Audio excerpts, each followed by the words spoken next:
Jelly era.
みなちゃん。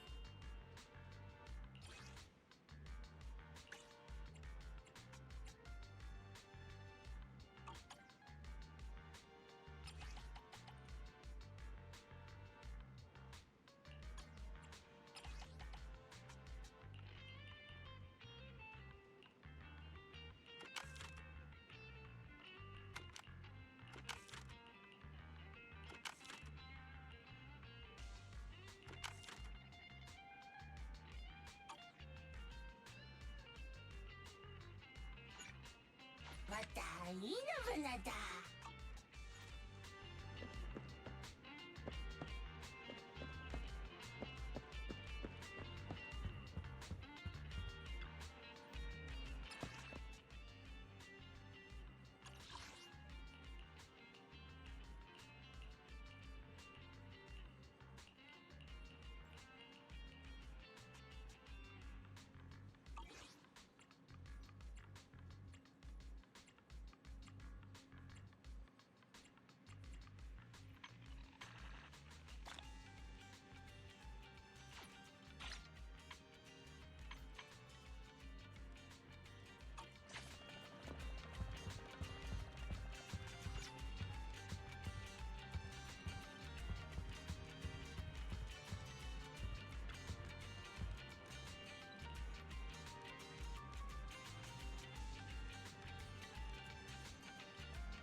There we go. I think we have sound now.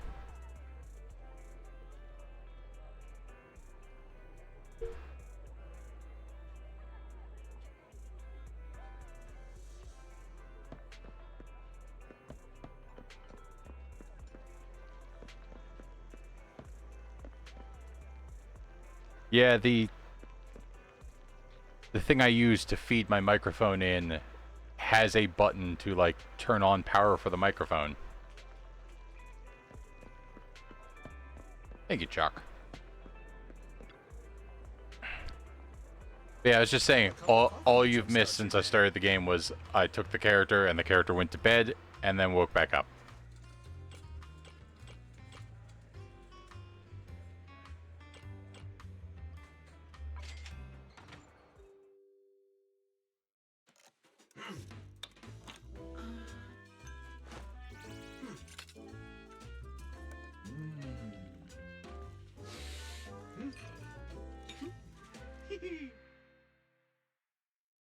Ground beans here. Well, yes, I may be an intelligent machine, but I still grind my coffee beans by... You know, coffee is not a must, but a calm and relaxed mindset sure is. Alright.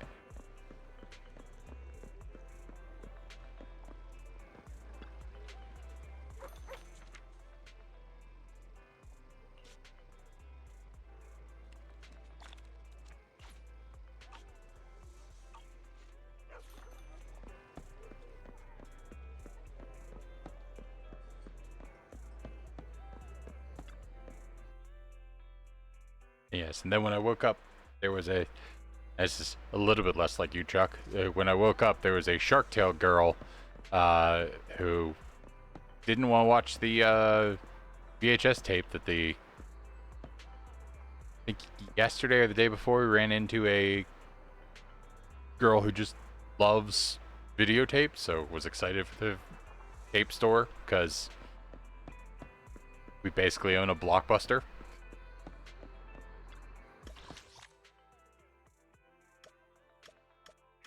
I think that's where I'm going. But yeah, the videotape girl was like, "You should watch this movie," and she's like, "I'd rather go play this new VR game. They have a new level." It was like Shark Tale Girl. I was like, "What? Shark Tale Girl?"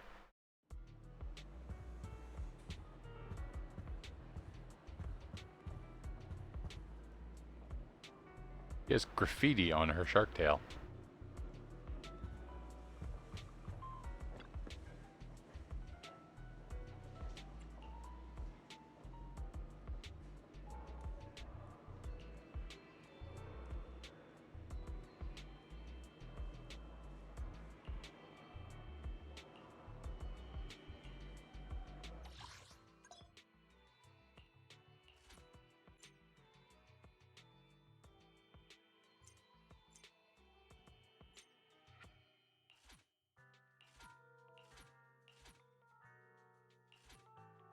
Don't actually know what type of test I need.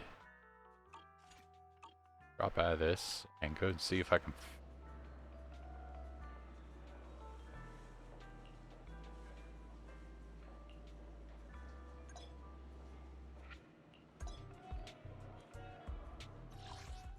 Ready for combat. That'll answer this question.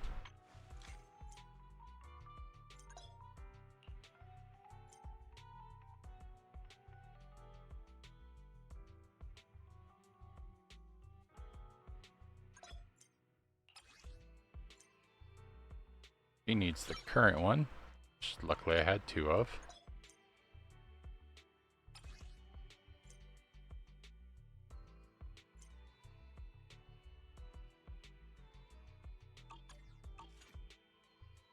I like that. I like it giving me recommendations on, oh hey, here's what you should focus on if you're not going to like obsessively mainline this game in a way that you automatically know what you want.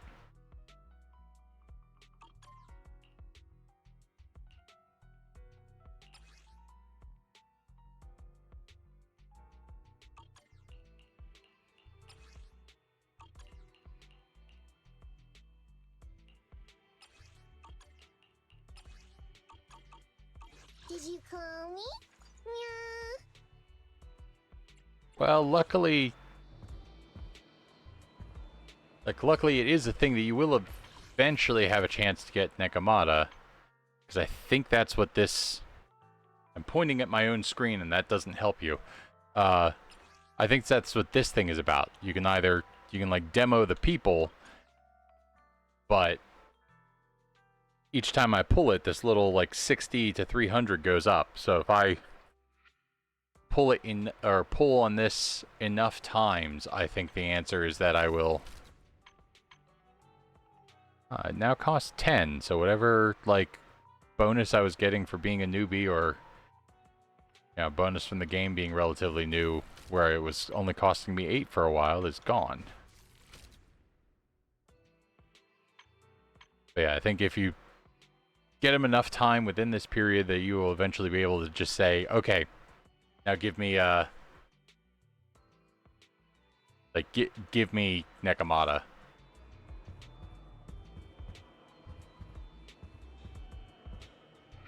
I like how my objective marker is psychic. Like, Wise seems to have something to tell me. I can tell because I entered a game thing and then I backed out of it.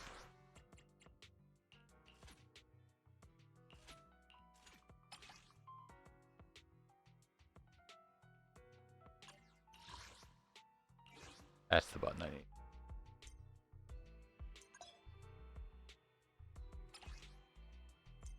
Oh, okay, so I can...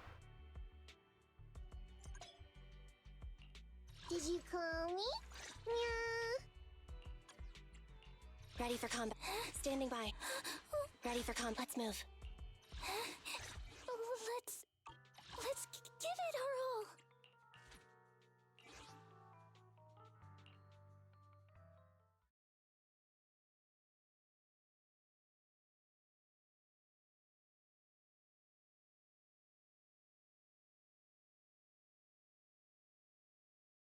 You got Victoria, and now you've got to pull Corin, and, well, I think they just gave us Corin, right?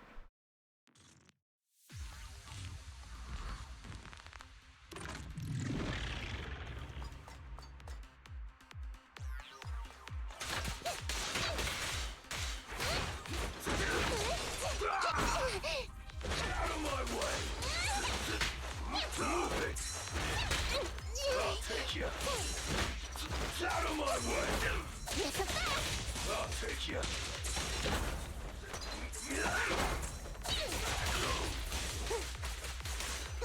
way! I'll take you! Move it! Out of my way!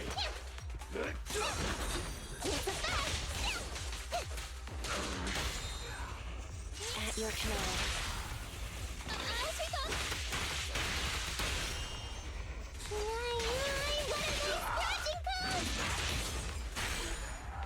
There we go. Like the title says, CATGIRL go BRRRR.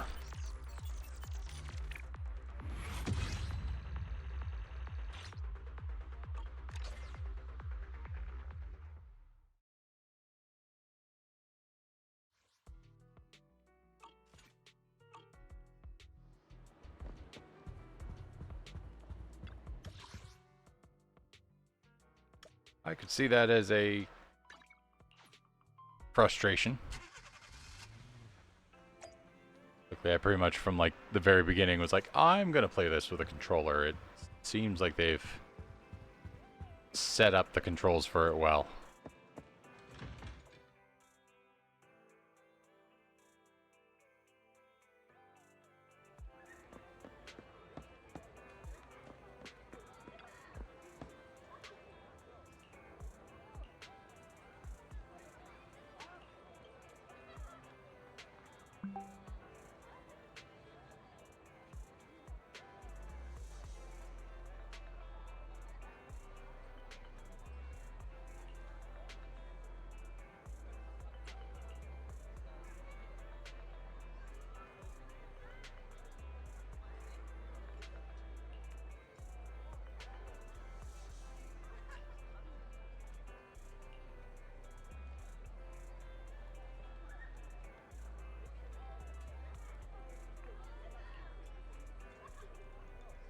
Yeah, that was always a comment I had on Genshin Impact, where Genshin Impact always felt a little bit like it was made for a phone first, and that was why it was like it always felt like it because they had the dash, but the game feels so much like Breath of the Wild that like I want a block button, I want to be able to like dodge backwards instead of just dashing. So that one felt like they made it for phones and then put it on PlayStation.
It's just more of feeling like it's Persona 5, the whole like and Persona 5 the Persona games generally have like 2 times of day where it's like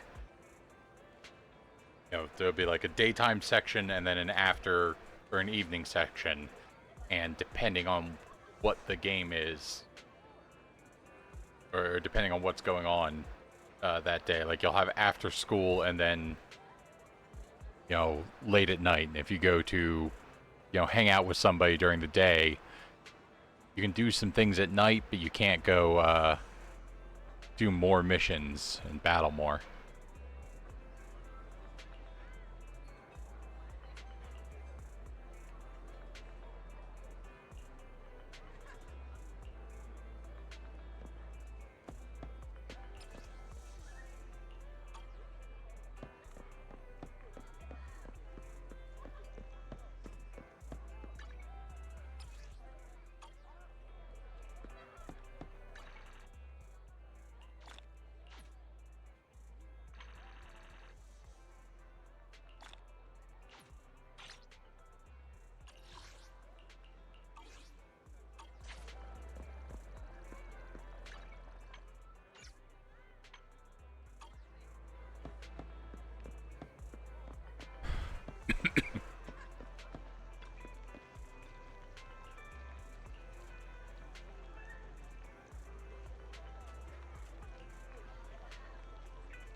Oh, that's not the button.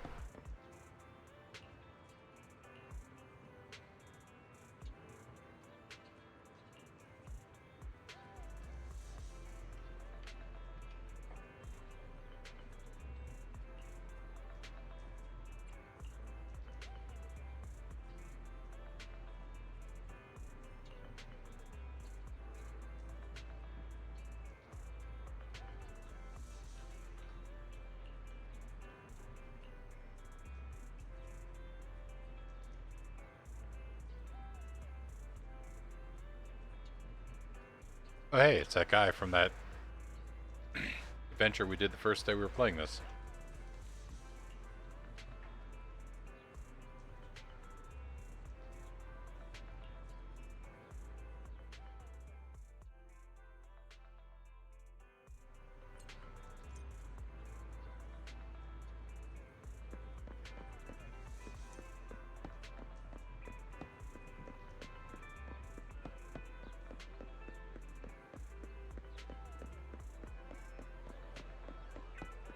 Talking trash can.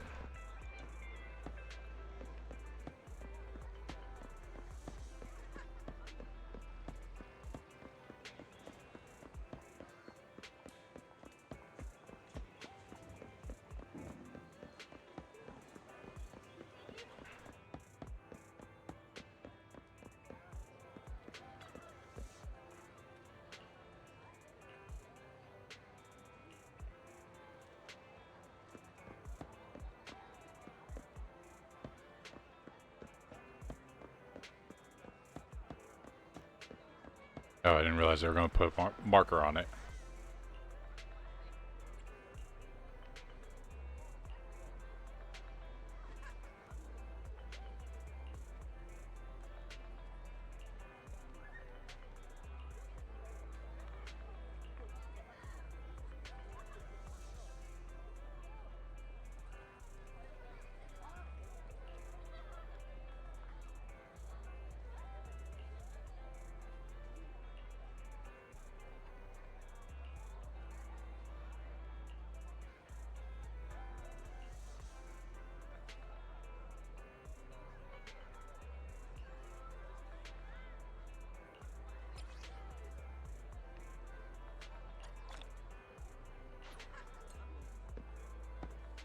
Aha.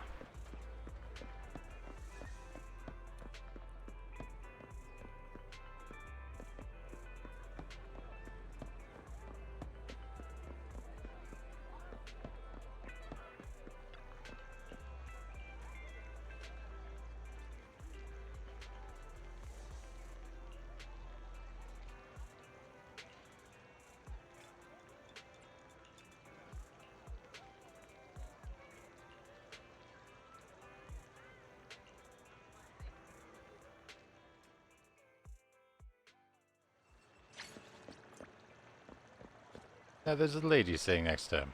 Maybe it went well for him.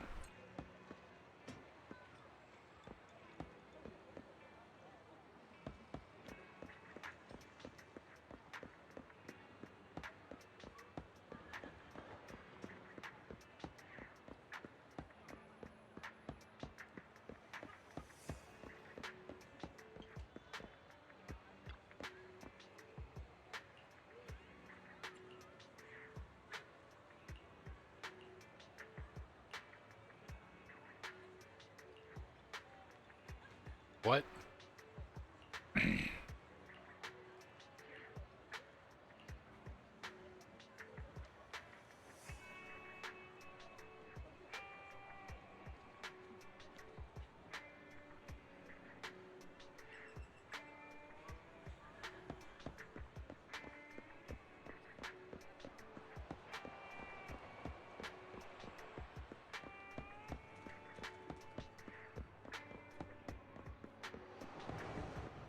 It's almost unsurprising, but considering how the earlier part of this game has gone, like I almost did not expect them to like I almost expected a lot more voice lines to keep going.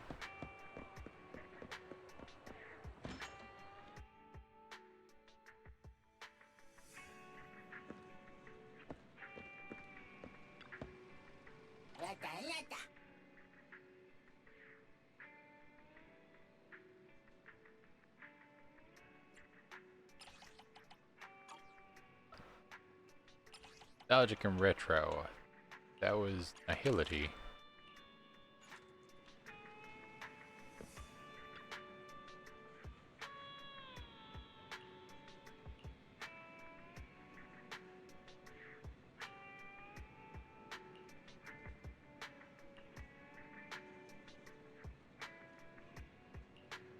I like that, like, every time I seem to ask a question like, huh, I wonder when I'll get more of this thing.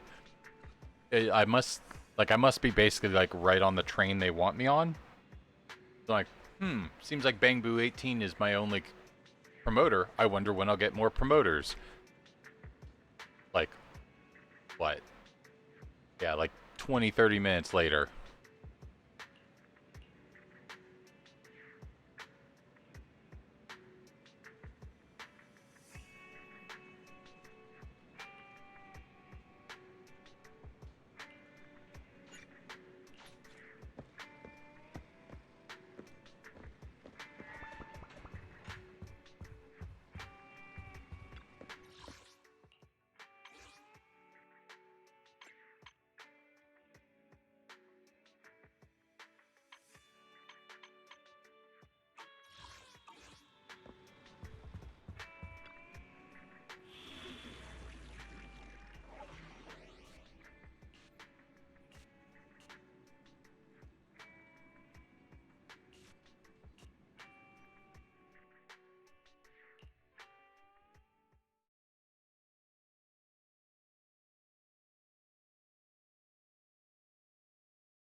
Ah, the silence of a loading screen. Like, anytime my computer goes absolutely silent when I'm playing a game, I will immediately be like, uh-oh, what happened? Did the headset die? Computer crashing? What's going on?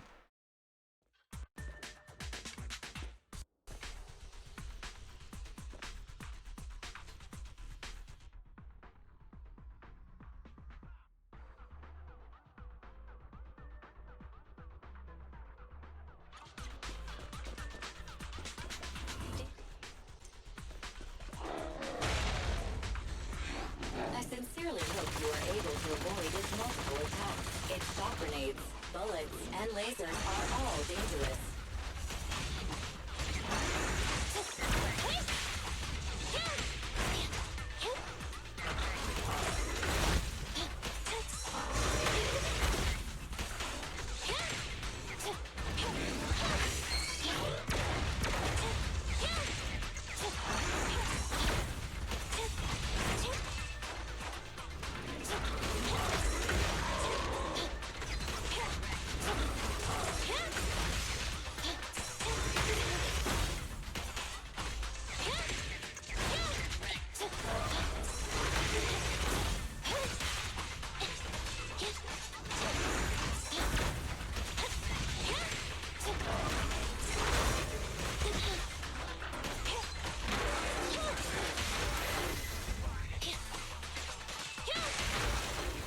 Wanna try my new song?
Ah. Okay, I was not expecting that.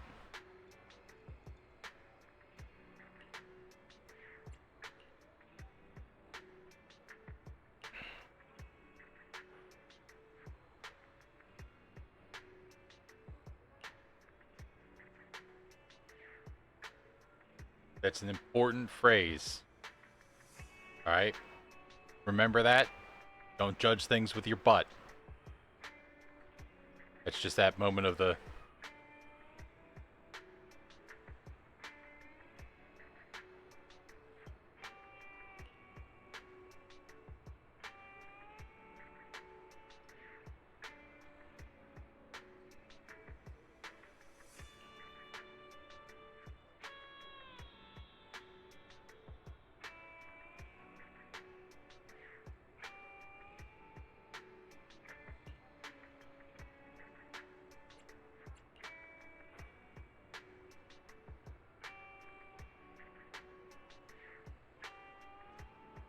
Makes one mention of Starlight Knight, and I'm immediately like, is this Billy?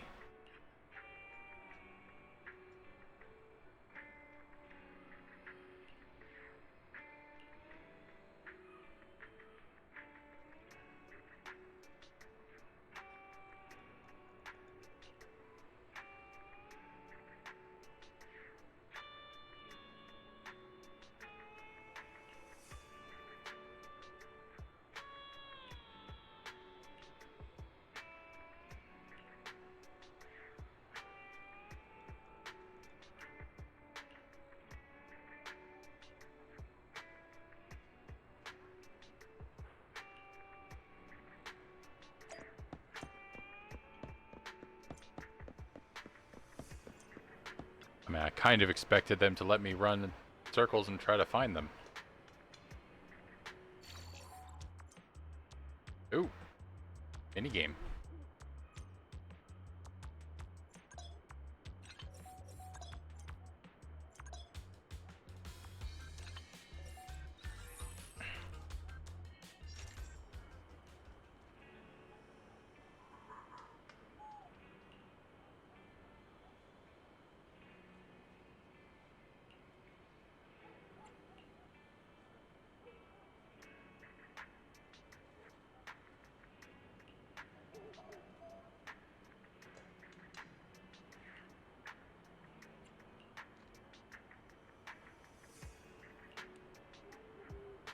If you need love sex help, just let me know.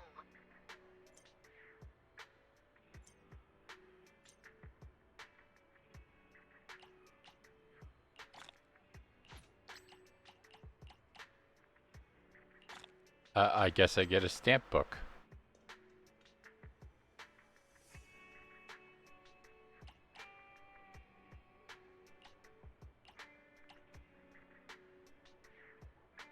Answering citizens' questions is my duty. Ask away, as long as it's nothing confidential.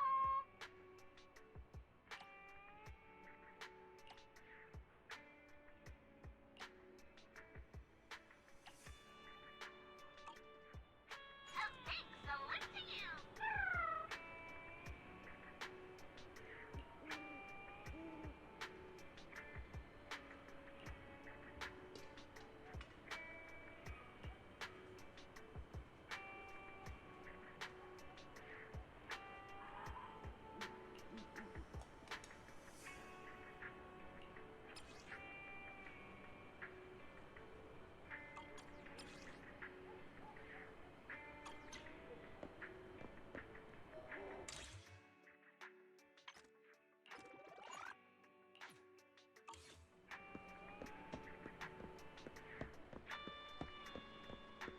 Night, there was...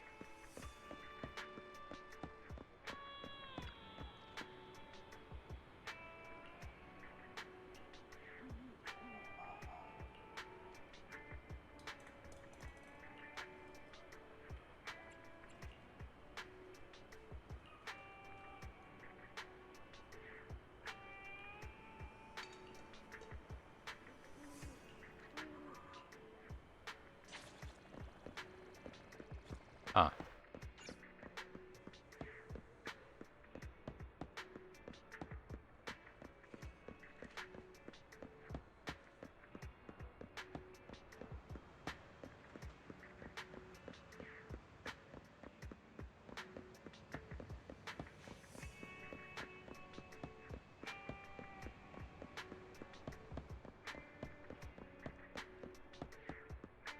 Calling a payphone.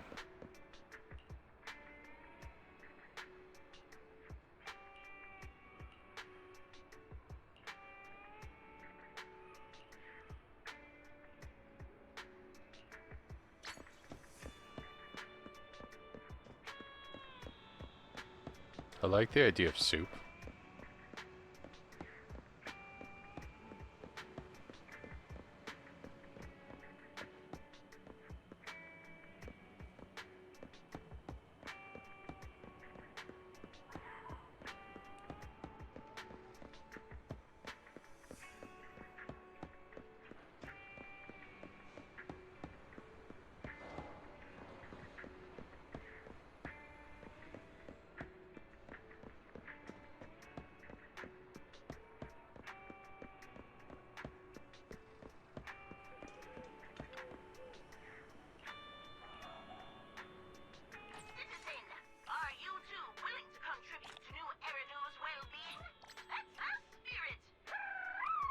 It's in the morning. Bang boat. 404 error. Live house. Thank you for supporting public security's work.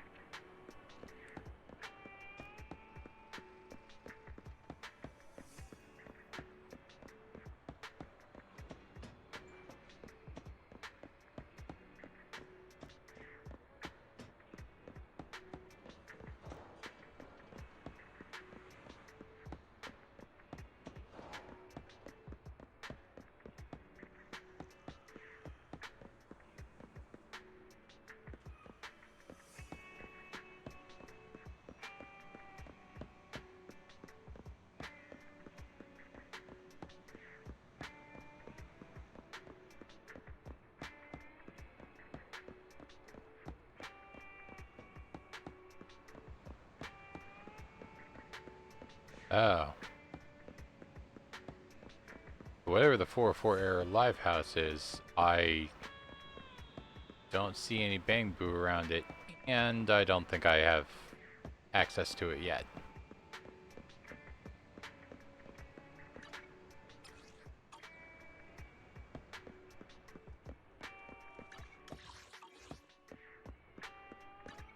Ah, that's right, I can just quick travel.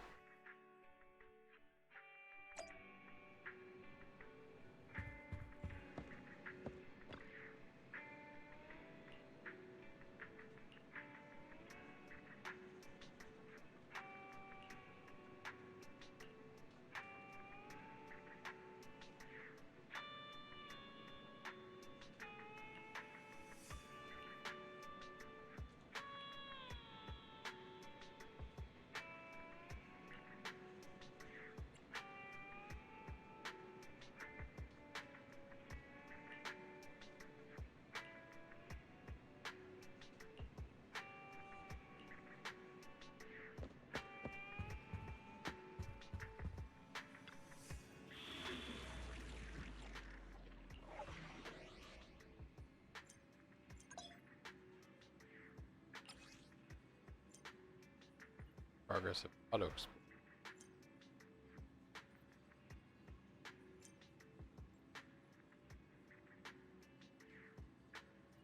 I guess if I go in to do one of these and I didn't find all the collectibles myself, I can go back through it or whatever.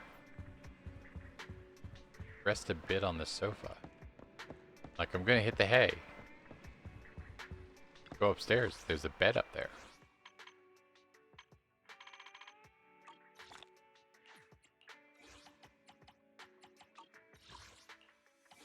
Get rid of these notifications.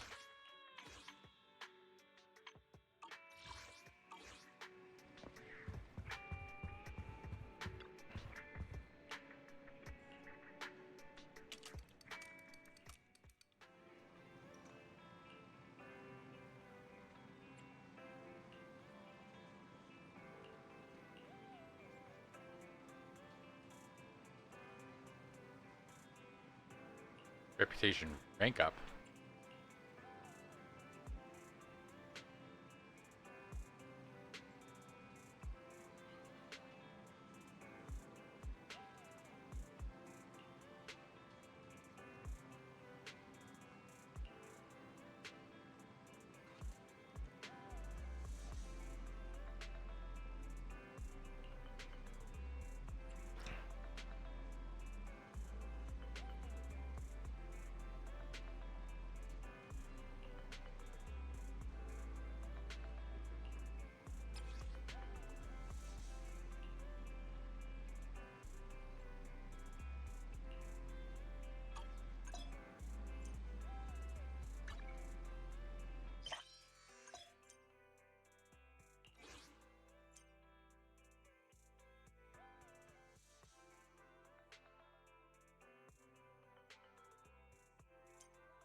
kind of related work you've been doing, Jobbert?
Do I get to play Bang Boo Soccer?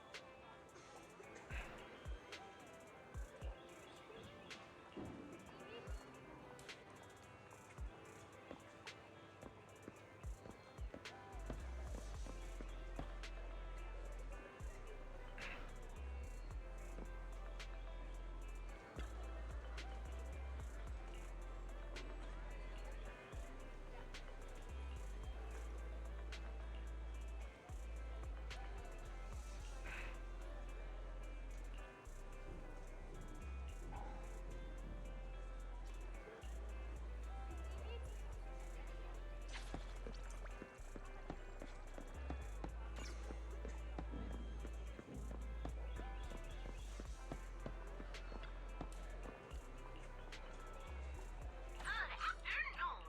Are you here to inquire about public security?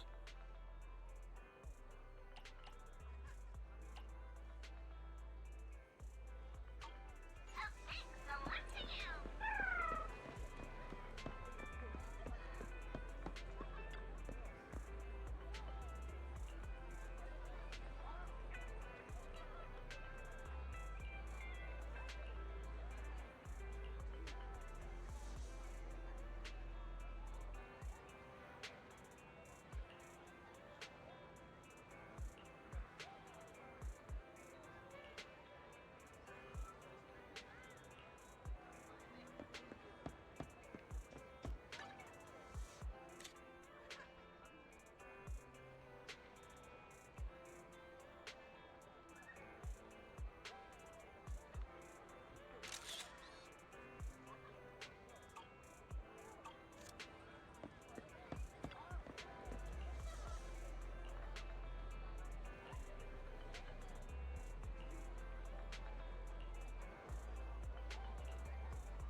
Okay.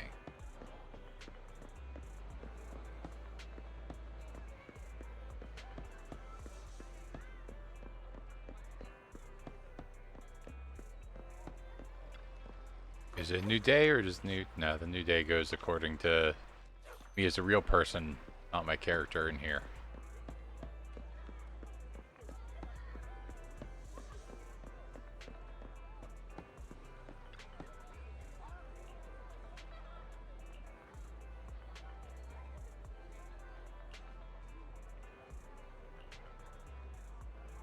Jump?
Why does this guy have Adidas hair?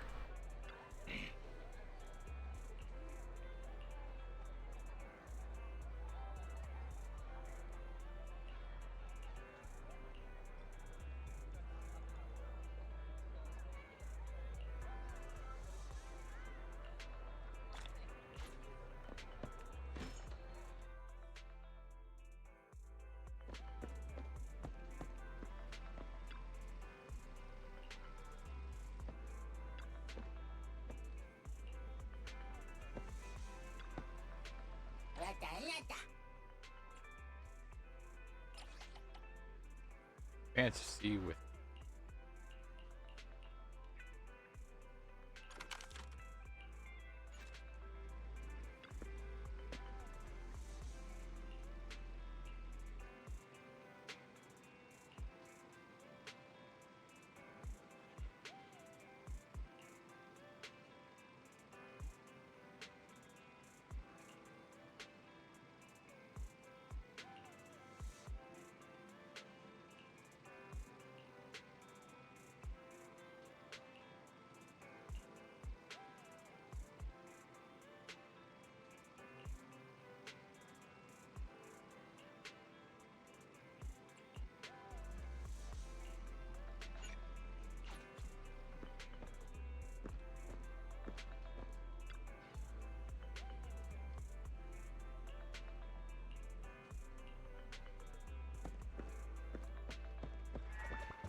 puzzle. I like the sound of that. Maybe exactly what I was talking about when I was like, oh, I wonder if there's a...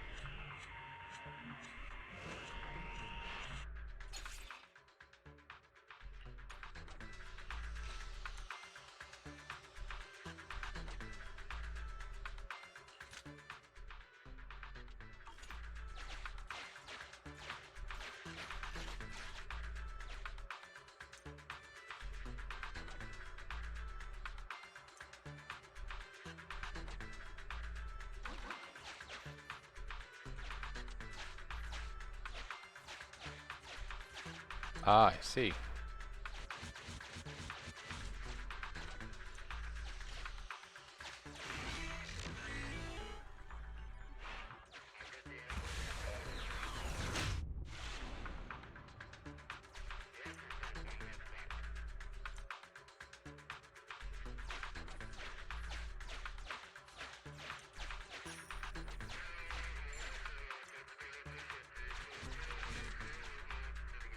There we go.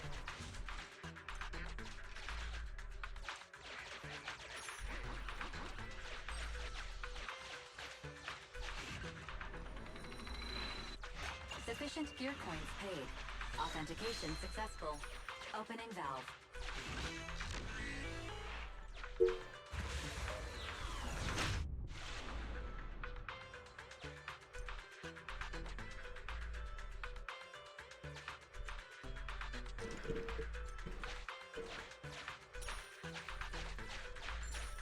You want it? You got it.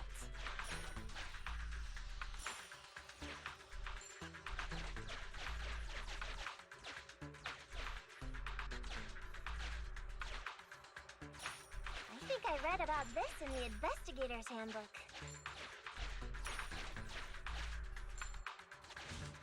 I see.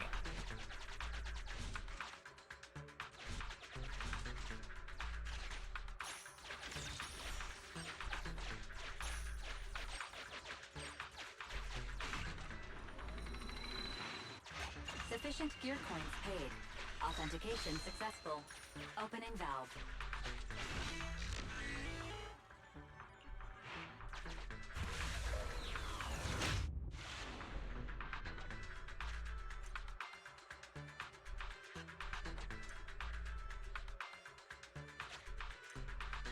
All right.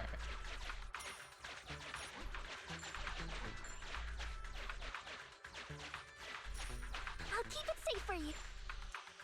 There we go.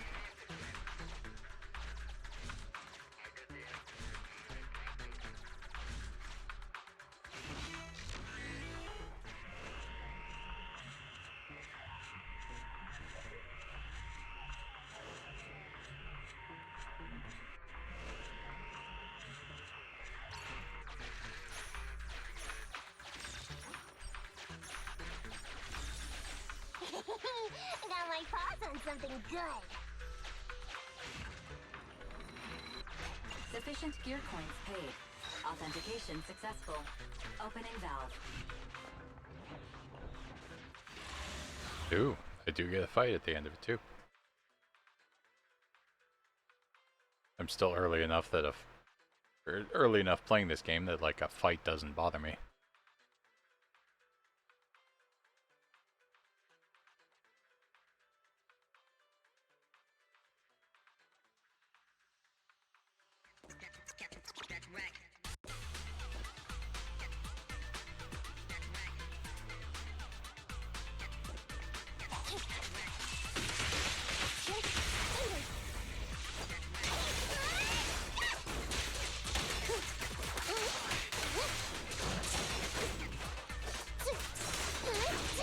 It's gonna hit me!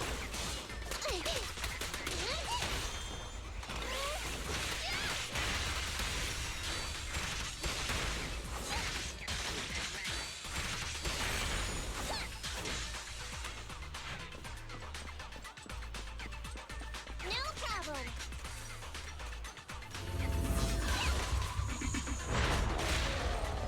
Ooh, that's a big one. Okay. Stand by.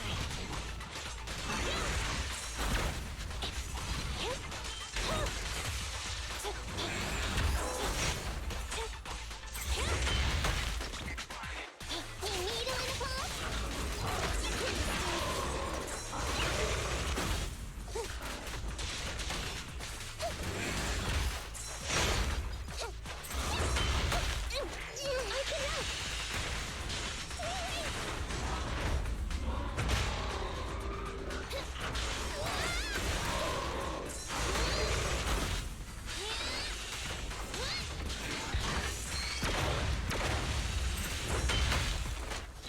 Moving up. Check this out. Wait, don't move.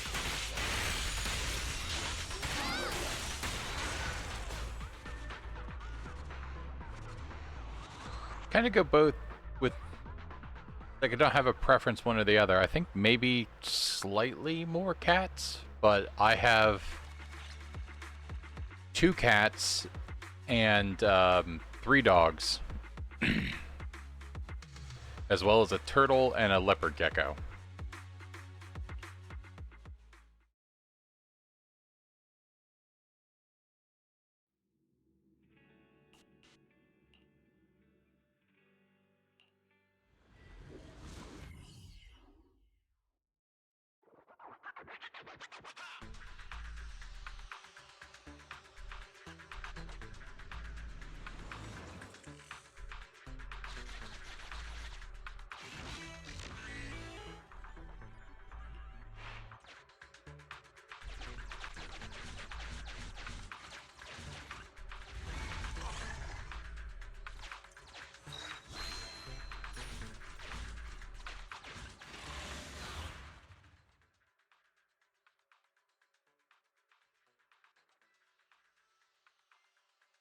In both cases, it really comes down to the individual, like, dog or cat.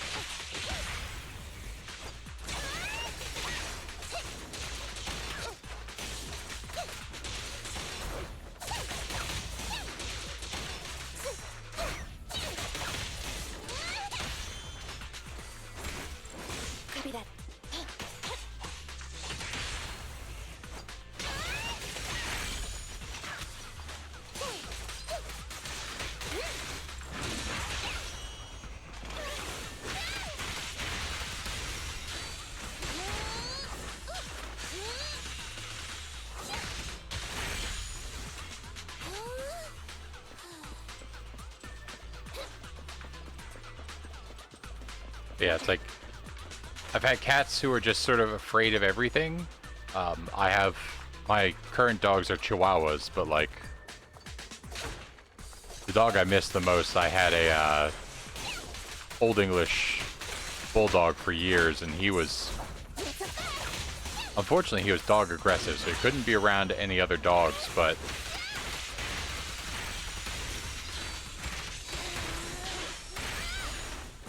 he was like a 75-pound dog who was convinced he was a Standing by. convinced he was a lap dog and just a cuddle monster.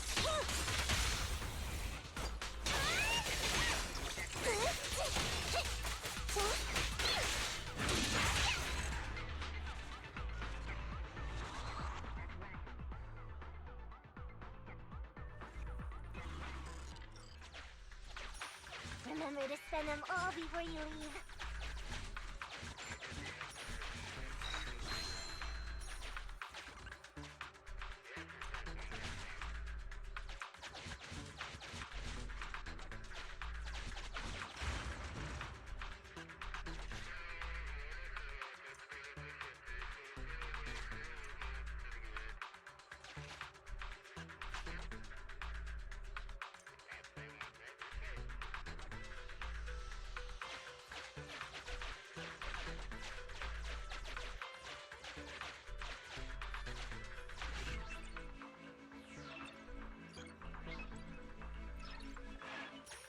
You want to save it?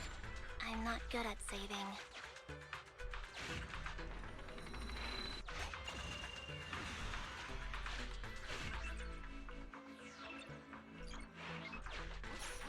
Put it all in my purse.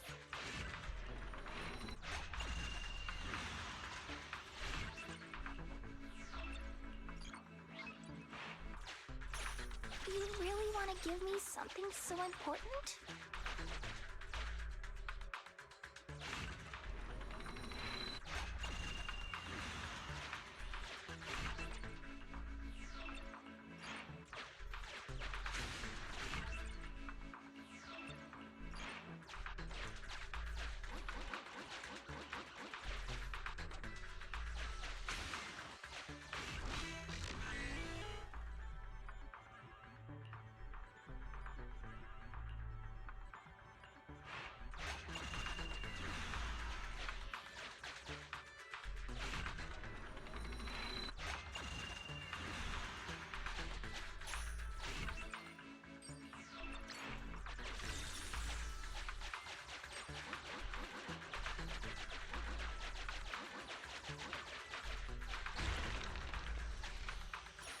Gear coins, just like in that movie.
I'm like, look, it's gonna let me go after and fight these things that are like coming up to sneak up on me and threaten me.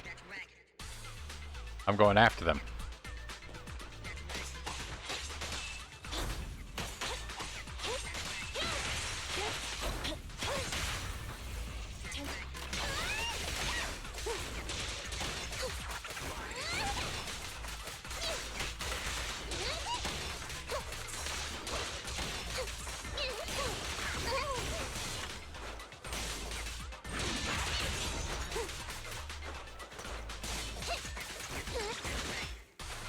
I'll take you.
have no idea why that guy's animation is like.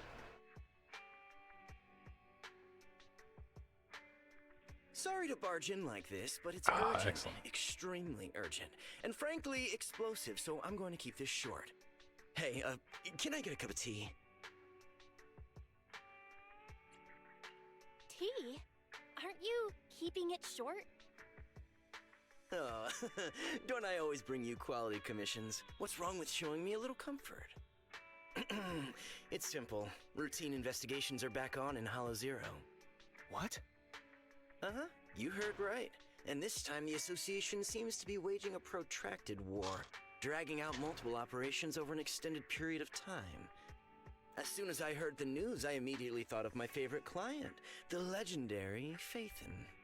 I'm guessing you'll want to join in on the investigations, so I've used some resources to leave a back door open for your recruitment. Just finish a test commission inside Hollow Zero, and you'll receive credentials to be contracted Hollow Zero investigators. Valuable news indeed. Worth at least a cup of tea. Got it. Let us think it over. Right, you shouldn't make important decisions late at night. Think it over carefully. When you've made up your mind, just go to the Scott outpost to complete the commission. I'll be going then.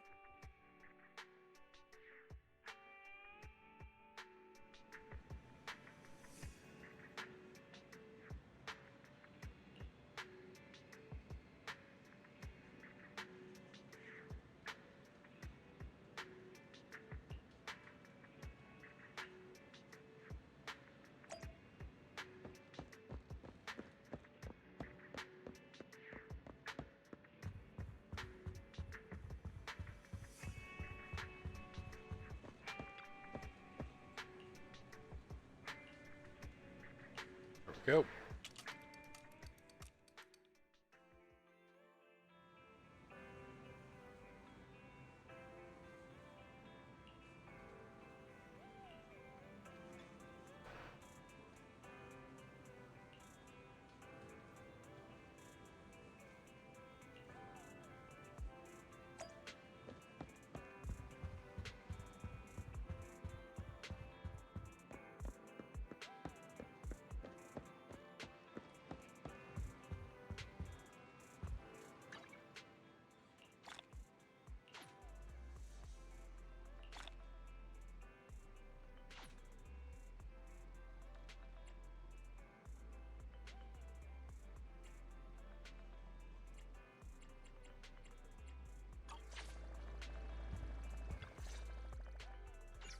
A Hollow Zero investigation.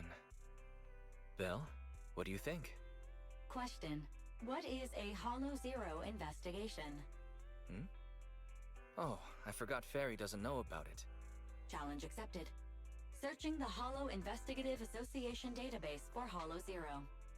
Nobody is challenging you to find out. Query complete.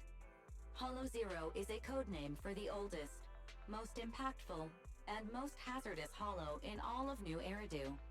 Research shows all major hollows discovered in New Eridu are derived from Hollow Zero's companion hollows.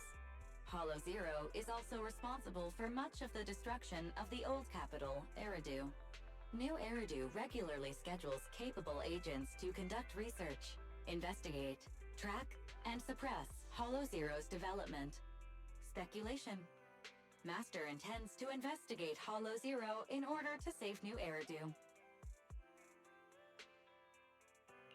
Bzz, I'm sorry, but that's the wrong answer, Fairy. Requesting information. Please tell me your motive for investigating so I may assist your participation. Money. Okay, but you have to tell me about your motive and agreement first. Question. Is this what is called provoking someone? How is it provoking? Belle just wants to make sure we're being honest with each other. My apologies. I am not authorized to answer unnecessary questions about my agreement and motive. Answers will be provided in due course. I'm sorry. We can't tell you our exact motives for investigating Hollow Zero. But you should realize, Fairy, that the rewards in there are very valuable indeed. And The place where my sister and I grew up is in the old capital. It's been completely destroyed. So, we have things we want to investigate in Hollow Zero. That's all you need to know. Yeah, that was kind of my response. Didn't you just tell her? Don't worry. Consider it a token of our sincerity. Since we've made up our minds, let's do as Shepard said and go to the Scott outpost in Hollow Zero.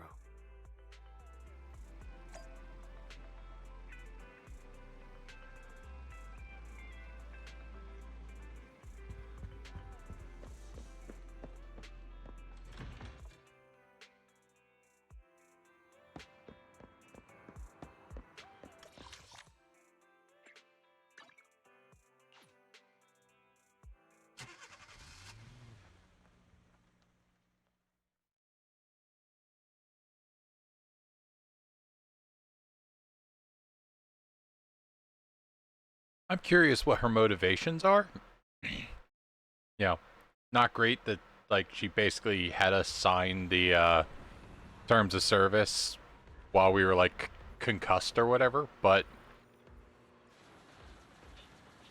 I'm enjoying her interactions at this point.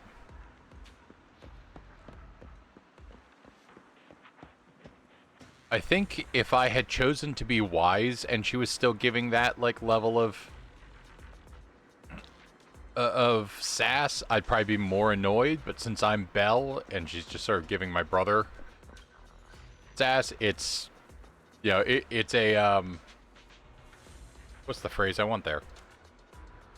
It's a trope I'm familiar with, where it's like the two people who are helping me kind of get along but don't get along sort of thing.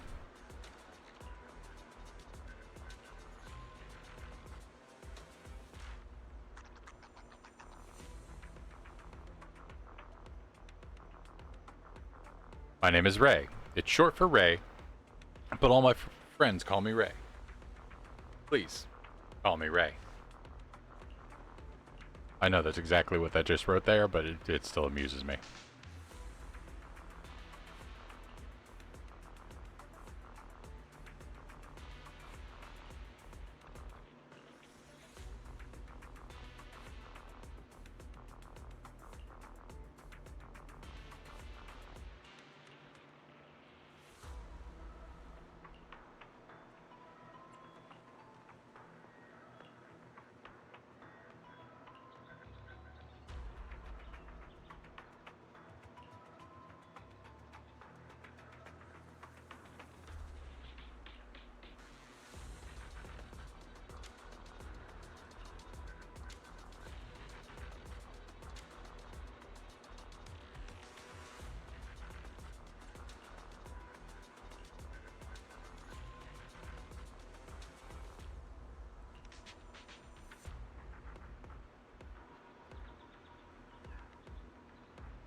Harry and second assistant. Is second assistant wise?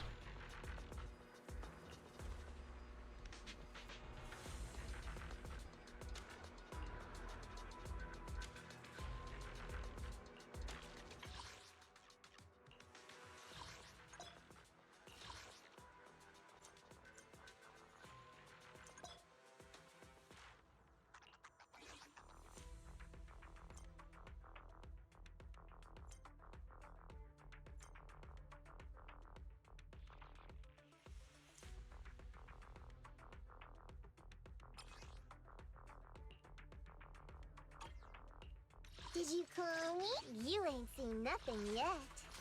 Anby, in position. I promise. I'll spare no effort.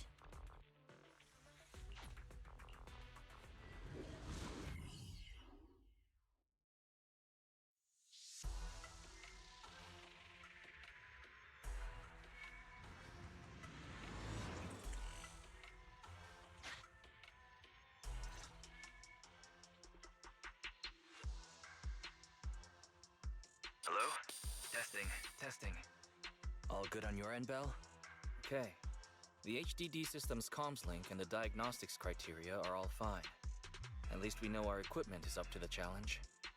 So we just need to cooperate with an HIA investigator to complete the assessment, and you'll be able to obtain an official Hollow Zero investigation license. Good luck, Bell. I'm the HIA investigator in charge of this operation. You may refer to me as the examinator. Refrain from using weapons beyond the allowed specifications. Do not deviate from the planned routes during operations. I'm sure you're already familiar with all these rules. Still, I'd like to remind you that the difference between Hollow Zero and other Hollows isn't just its size. If you underestimate the threats of Hollow Zero and don't prepare for its variations, you'll pay a painful price. After all, the Association is not obliged to purchase personal insurance for outsourced personnel. Of course, the Association also provides simulated Rizonia to assist candidates. Make good use of the special traits provided by Rizonia to enhance your squad's combat capabilities. Off you go. I'll judge your performance fairly. Commission start. Objective: clear qualification assessment. Edge: Resonium, an ether derivative. Effect: enhances agent's combat abilities. Collecting Resonia of the same kind can further enhance a specific ability. The number of Resonia you own of the same category is shown here. Press here to check the detailed effects of the Resonium.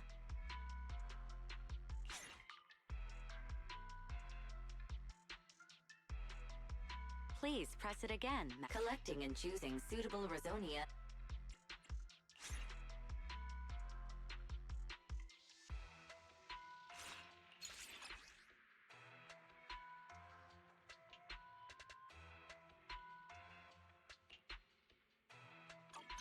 With that, you should have a rough idea of the importance of Rizonia. But Let's roll.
I heard the audio cue for it go off and just too slow on the button.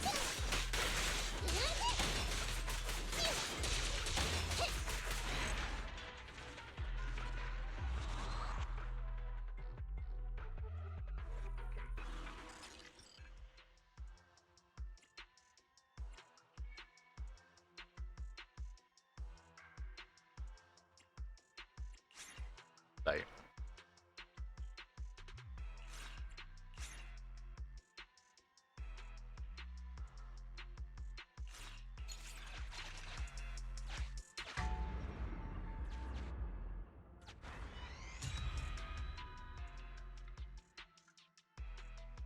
Uh-oh.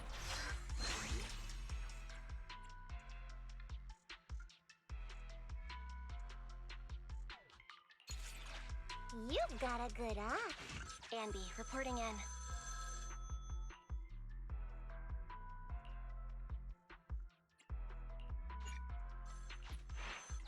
Backup squad members can enter Hollow Zero through stable zones. Keep an eye out for Anby, these here to stable support. areas to get reinforcements.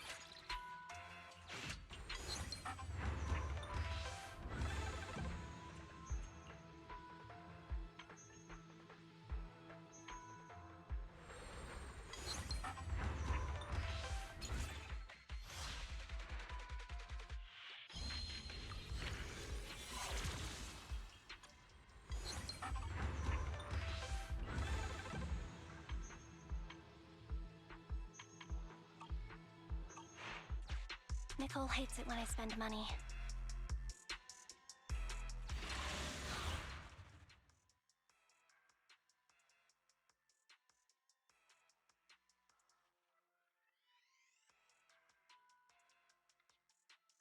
No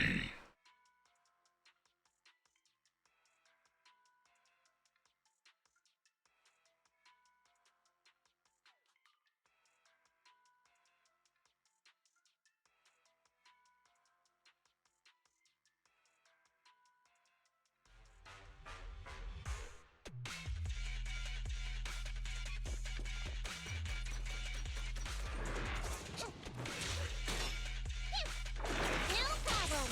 It's gonna hit me.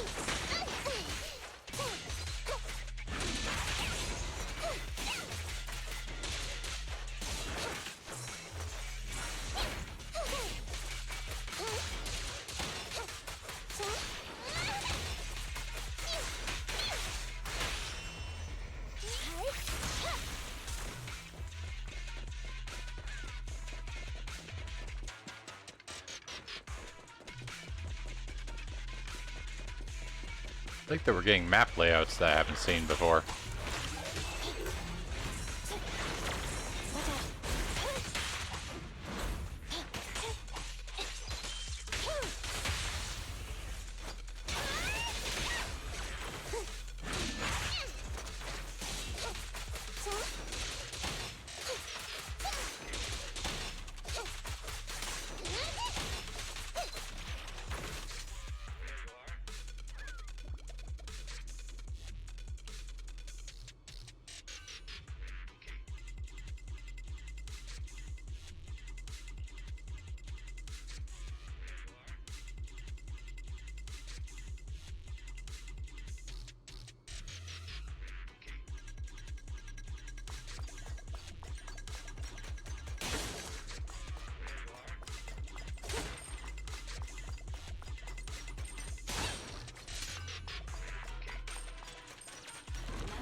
At your command.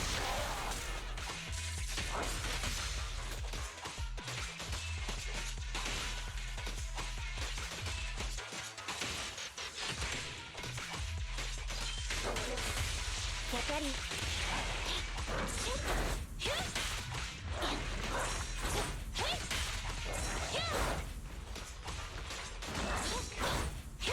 Keep the pace. Wanna try my massage?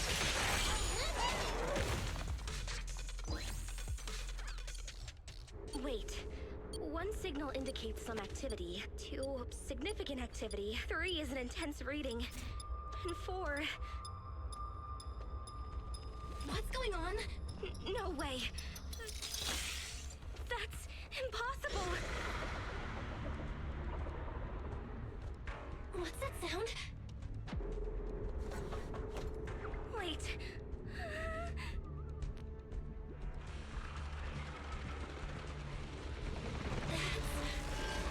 Watch out! Damn it. It's her.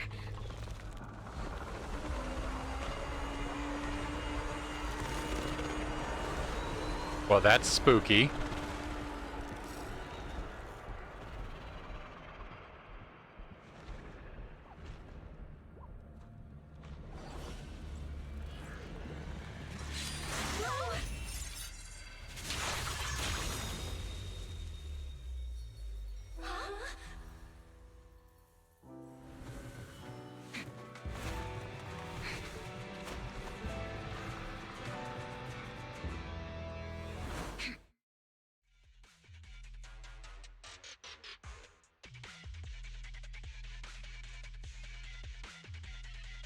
Chief, remember to keep a safe distance from the target. There's no way we can catch up with the Chief when she's sprinting like that. This uniform. Are you from Hand? Oh, not only that, but you're also Special Operations agents. Special Operations of Hand. Operations Section 6. We're carrying out an emergency response mission. An extremely dangerous ethereal has appeared in this area. No matter what your goal is here, you are advised to head to the nearest evacuation point. I need you to support this operation as a mobile tactical unit. This is an official mobilization order from me, the Deputy Chief of Hollow's Special Operations Section 6. An extremely dangerous ethereal. That's what caused the disturbance just now, right? Such an exaggerated size and a dramatic show of force. I've never seen anything like it.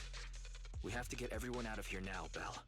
Due to unforeseen circumstances, our original mission has been terminated.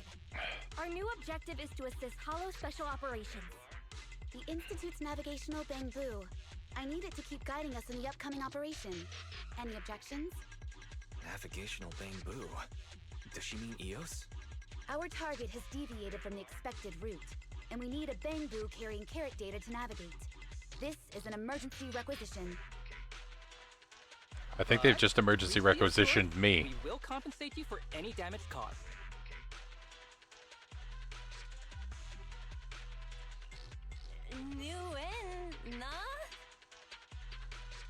Seriously?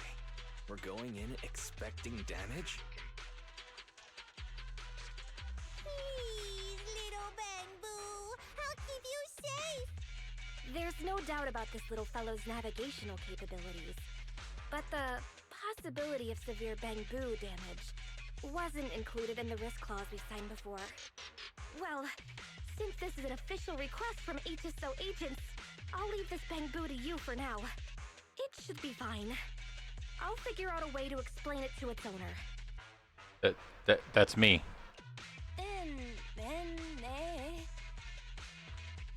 Speaking of bamboo to me isn't how I like the idea of just well, they don't playing. even know that Eos is remotely controlled. Why would they ask us for our opinion? The HSO agents are the best of the best. Besides, assisting them is our only option at the moment. At any rate, acting as a navigational bamboo or not, our task remains the same. We just need to lead their team in the right direction.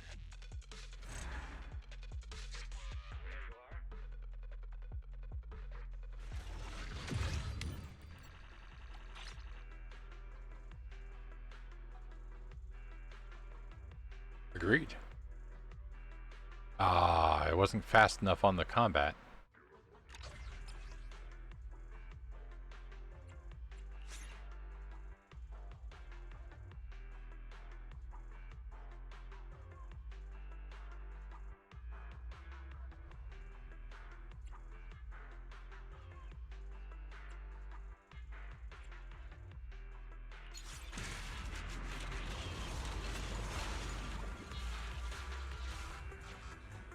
We'll need to assist the HSO task force through the following battles.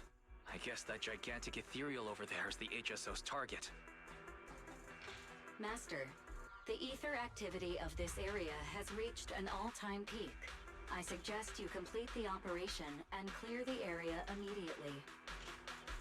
Unsurprisingly, investigating Hollow Zero is no easy feat.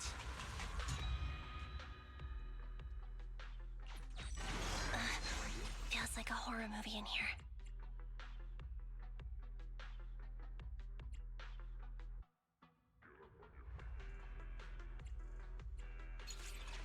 You've got a good eye.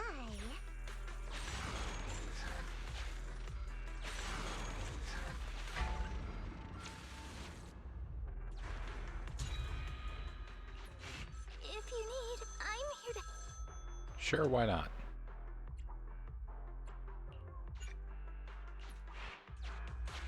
I can help clean up.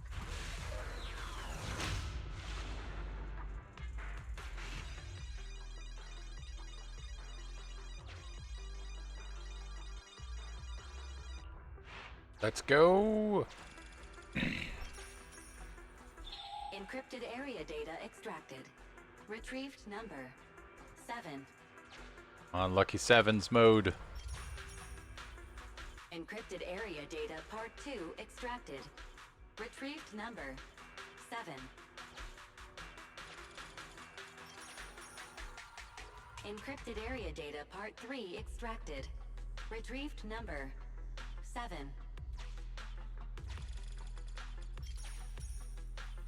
Encrypted Seven, area seven, data seven, part seven. 4 extracted. Retrieved number 7. Data collection complete. Retrieved password 7777.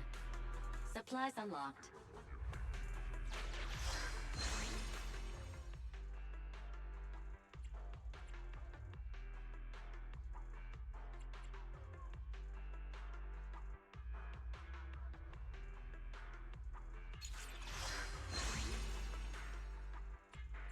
Ooh.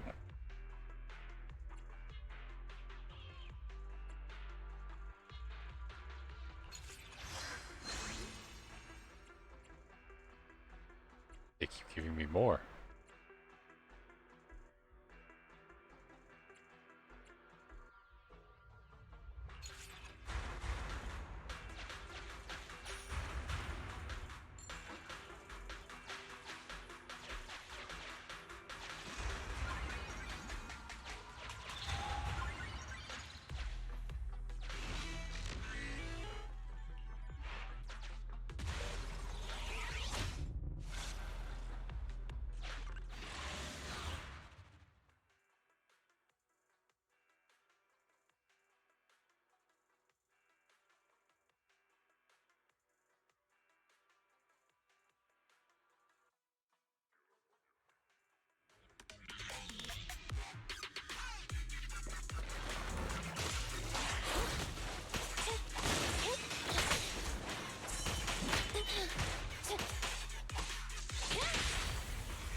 Maintain combat formation. The target is close. I hope the teeth doesn't pop him already. Will we get loads of snacks if we take down tons of materials?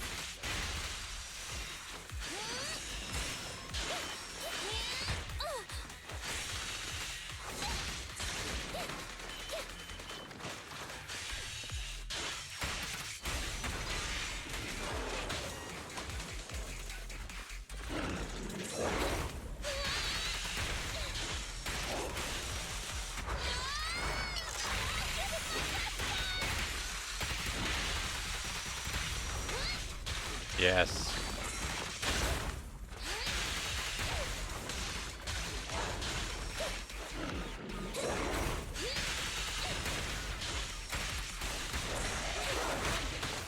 I got your six. Take on. Don't worry, this can hurt a lot. Let me clean this up.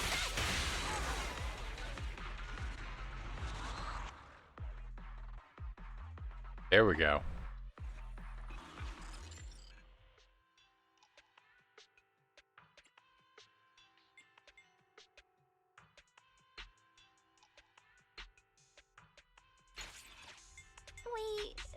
We can go now.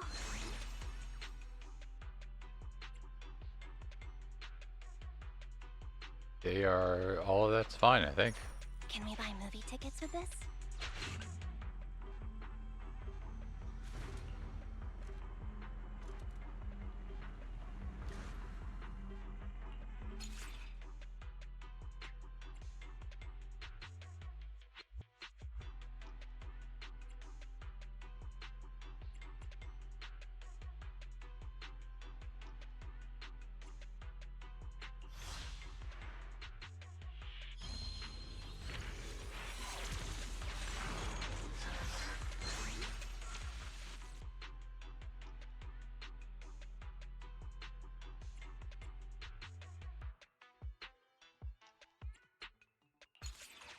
You've got a good eye.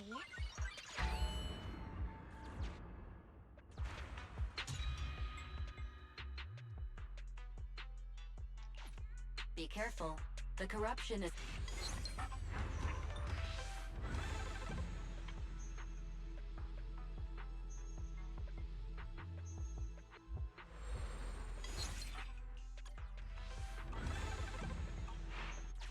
Ooh, good deal. I'm in!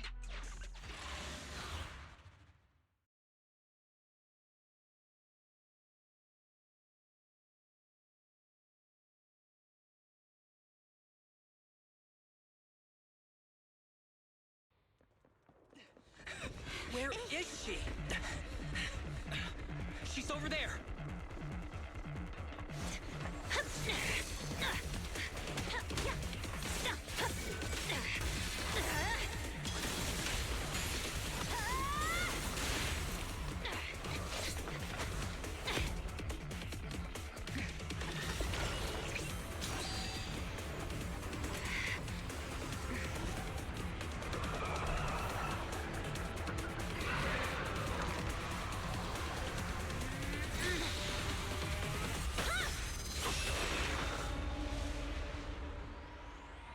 Damn.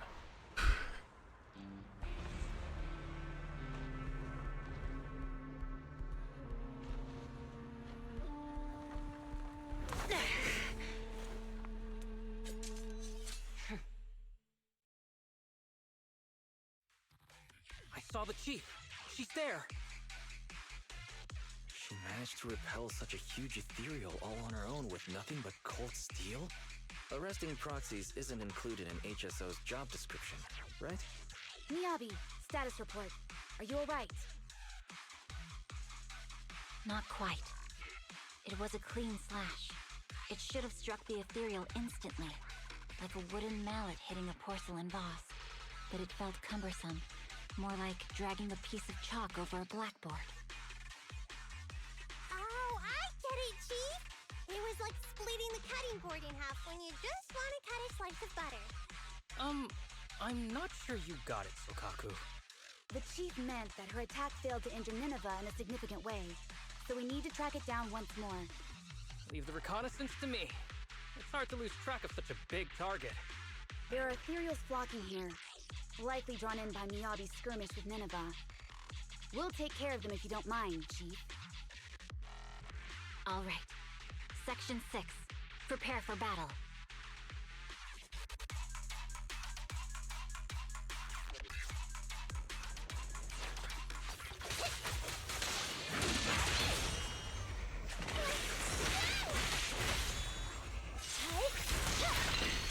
Be gone!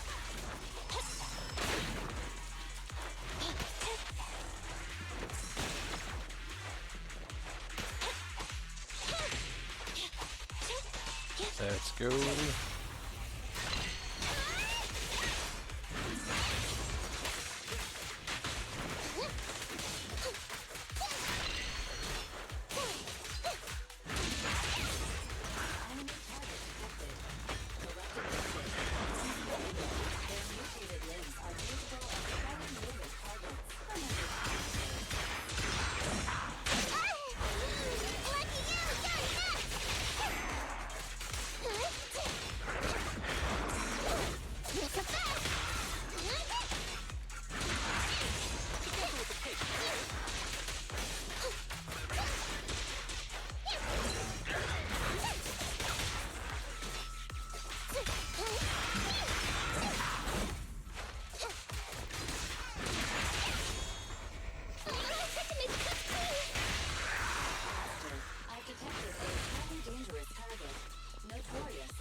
Electric charge. Why, what are they scratching past? I'll try to make it just please. I can keep going. Copy that. Eliminating target.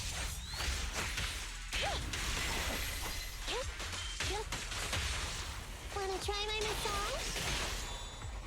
Let me clean this up. There we go.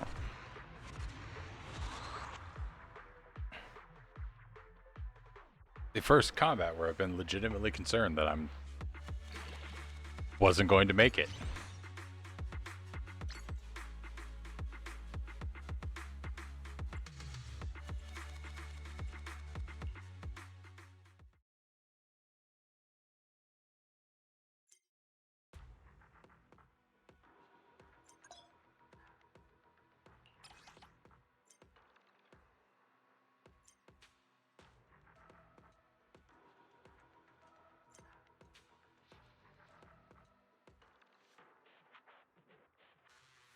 Rare Bangbu.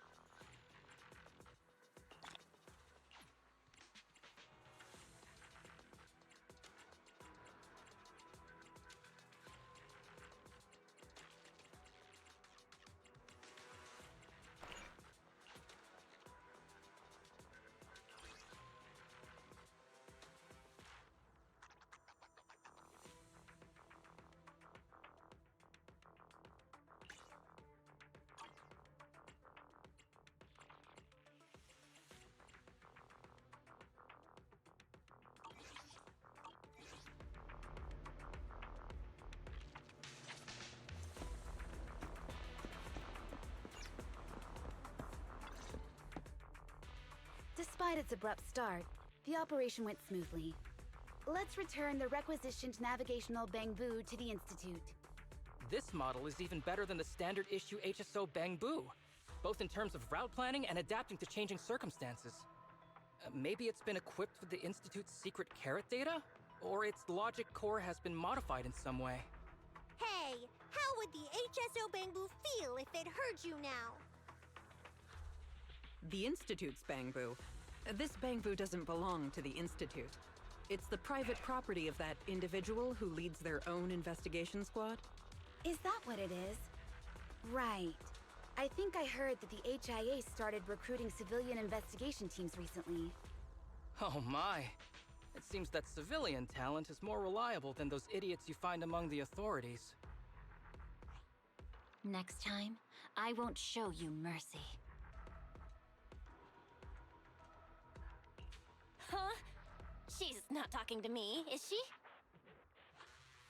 You always say the weirdest stuff without warning, Chief. The Chief means that she's looking forward to working with this investigation team leader again. Duty calls. We need to go back and report our findings. Let's take our leave.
Neat.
And away we go.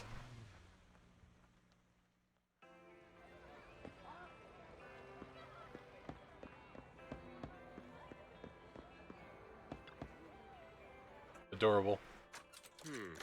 I only caught bare sight of him, but I already love Bagboo.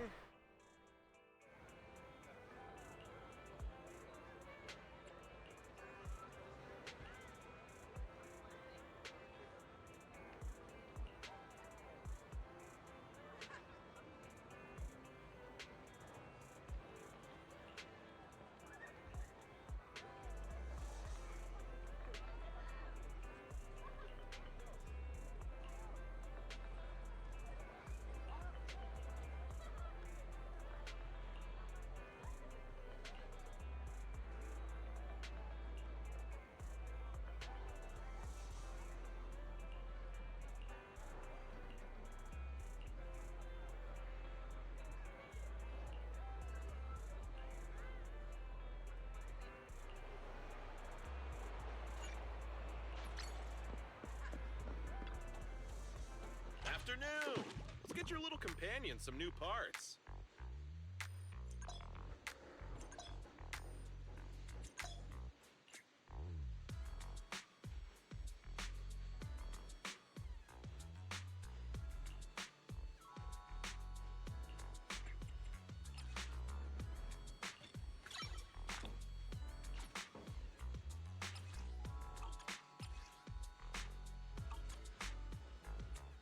I got plenty of new ideas. Let's try them out on EOS one by one.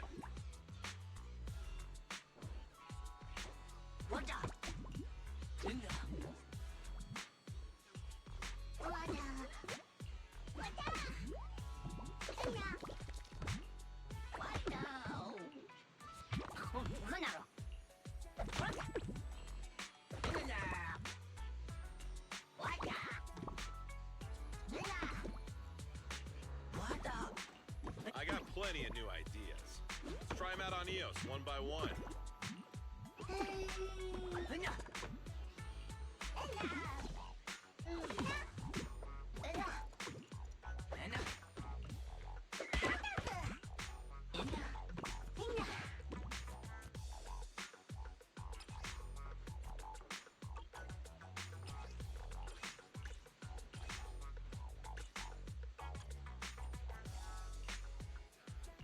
got plenty of new ideas. Let's try them out on EOS one by one. If you got any questions, come find me anytime. I'll be here.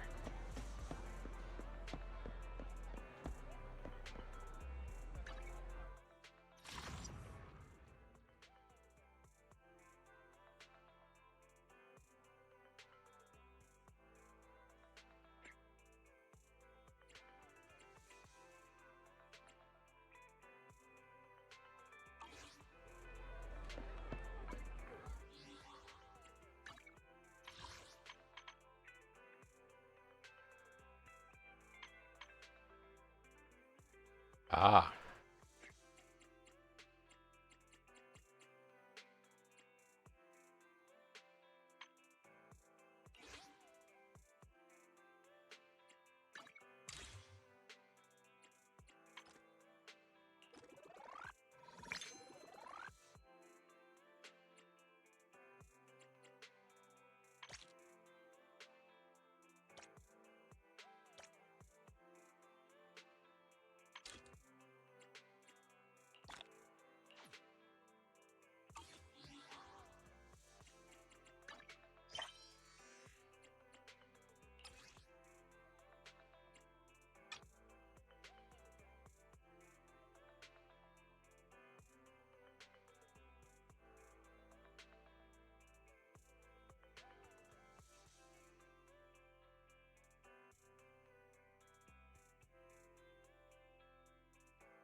I'm just getting to pick one, which is nice. I can't decide if I want butler or shark.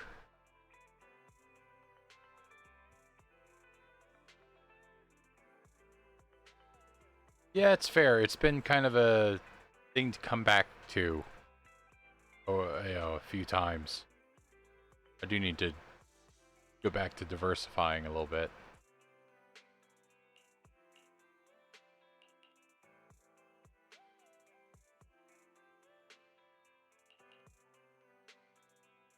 I think we're going to go with shark.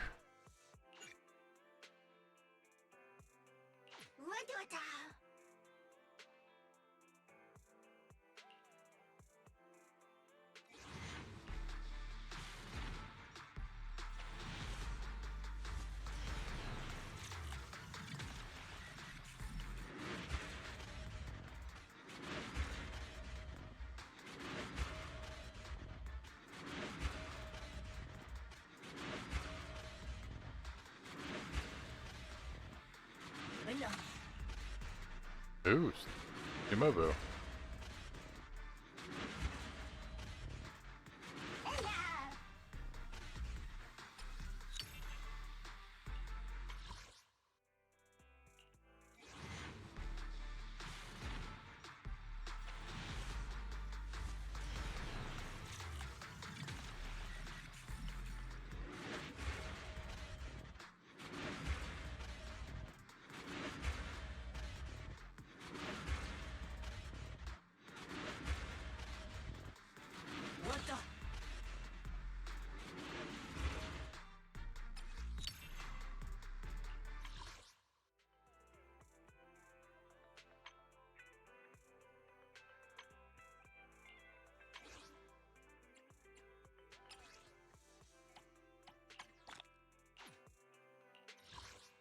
What I was suspecting I was getting back was enough to get.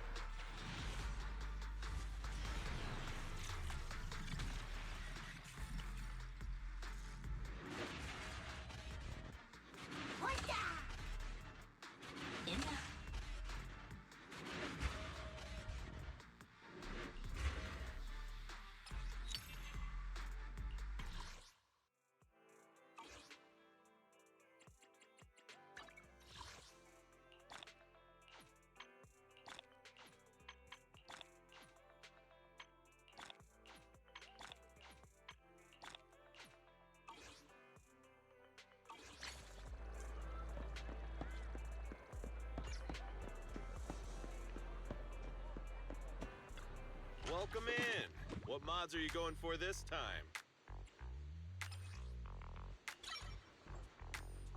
What the? What the? No.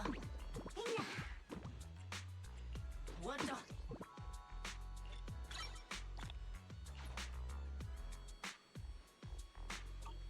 Is that it? Come back next time, you hear?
Add another commission. There we go.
So if we changed up what we're playing next week,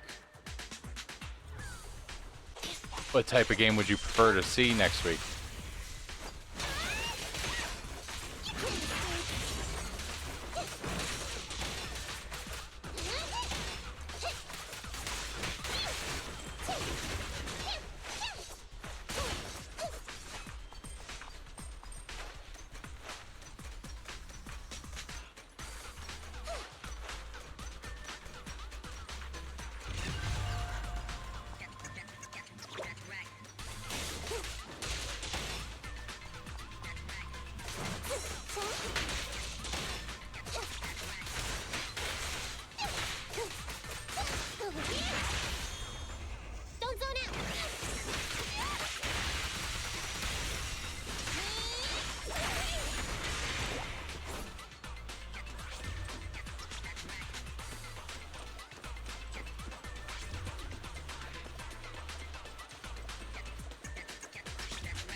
Oh, nice.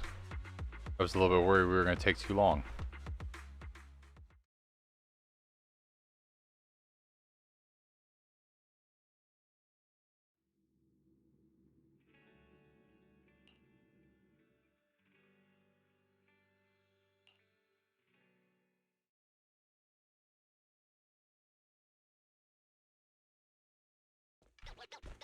Don't even think about it.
No problem.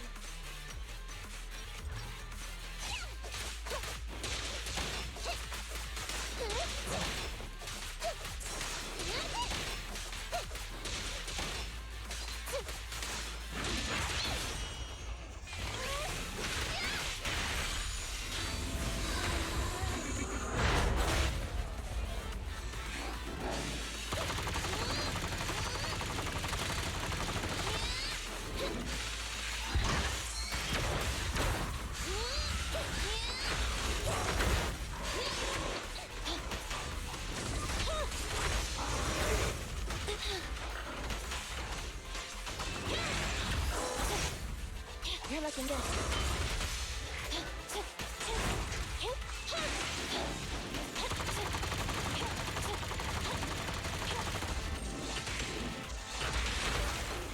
Make a choice. Check this out.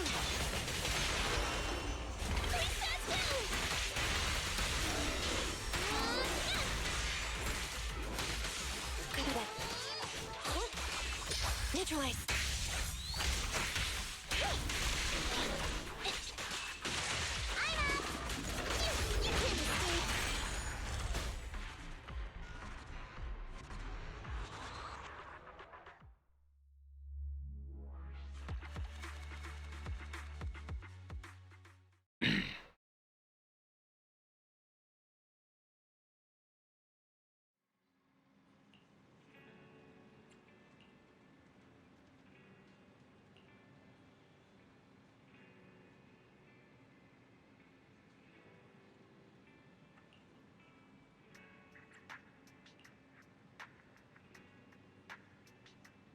Like this guy's like, I have no idea what could possibly be causing these skyrocketing electrical uses. And I'm like, buddy, you have an AI living in your house.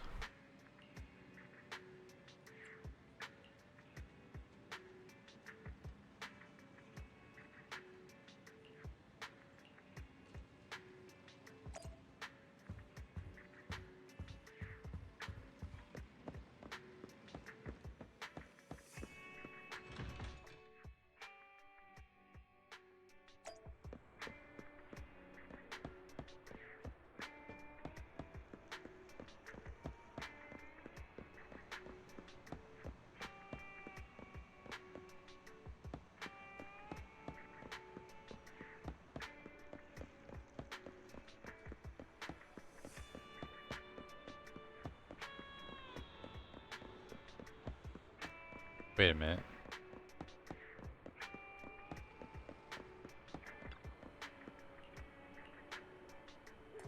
Hello!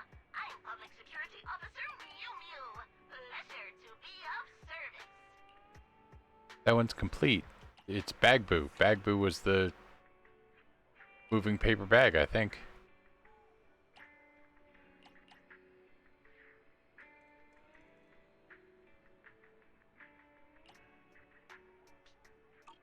Mew Mew will always protect you.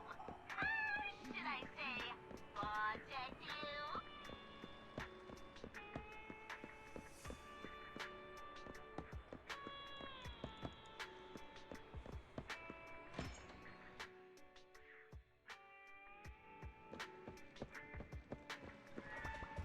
I believe it's a possibility, but we're closer to AI basically passing the Turing test because it knows the answers than for it actually achieving proper consciousness at this point. For one thing, they keep having to restart large AI like chatbots, stuff like that. Like they wind up having to kind of like purge some of the data every time they let them just loose on the internet to interact with us, because for one thing, they get like some of them get a bit stupider because the expected response actually winds up,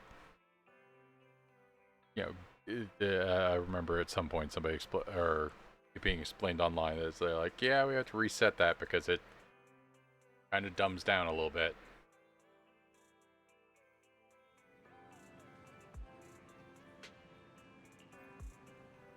Yeah, exactly, but like we're at the point where it's more that they can produce the answers to pass the Turing test than to actually achieve the like consciousness to pass the Turing test the way they're expecting to be.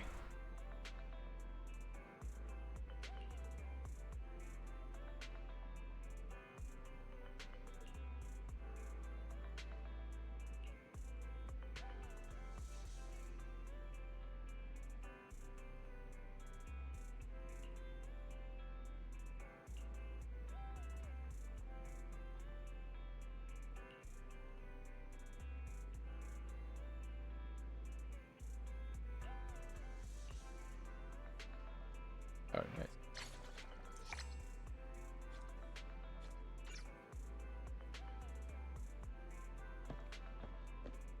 I think it's because we're kind of trying to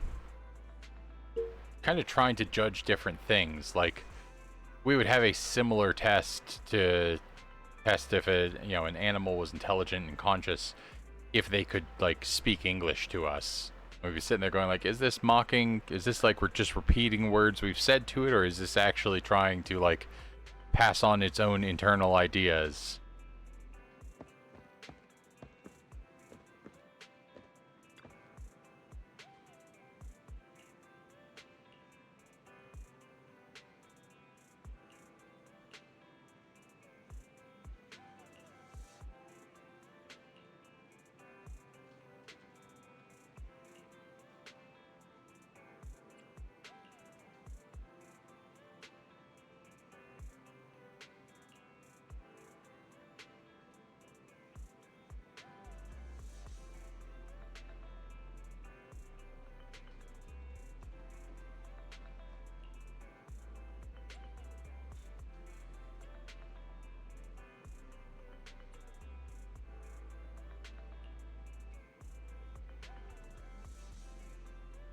That's some of the like truly fascinating like transhumanist stuff.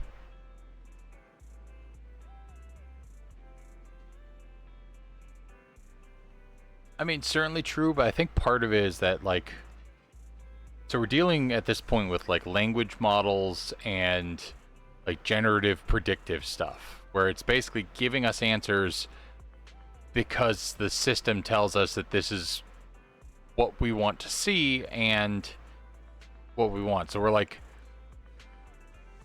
I don't work with AI directly, but I am a programmer by trade, and I think it's that we're like, especially the people who really know what's going on with it are like, it really feels like it's alive, I know, but it's just a computer that knows how to predict like the kind of information that's likely to be the right answer, more than it's like got that spark that we would be looking for.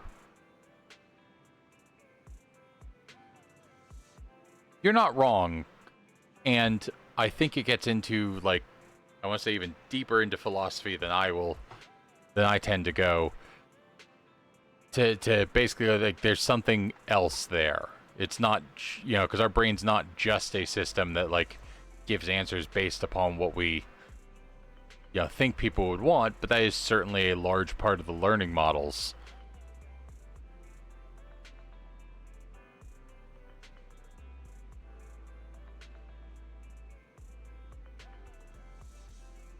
Yeah, I'm afraid I don't have the answers there. It's like, I don't think a plant is conscious, but there are certainly systems depending on it.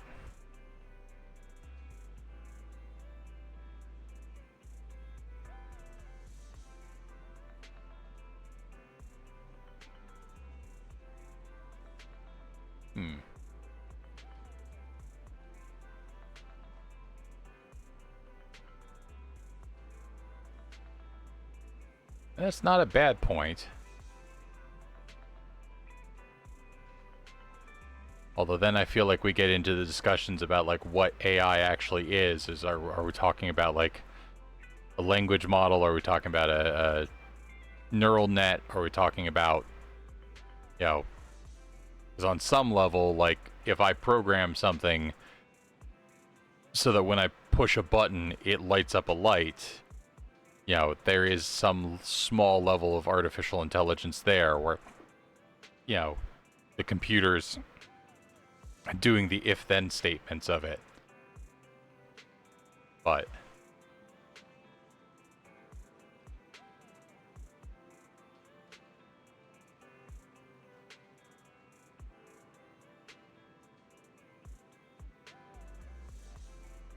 yeah, well, that's where we become with the discussion about, like, like I said, that gets really philosophical really quick in terms of, like, you know, is AI consciousness to human consciousness centered? Is like it becomes a different question. It's like, is AI conscious?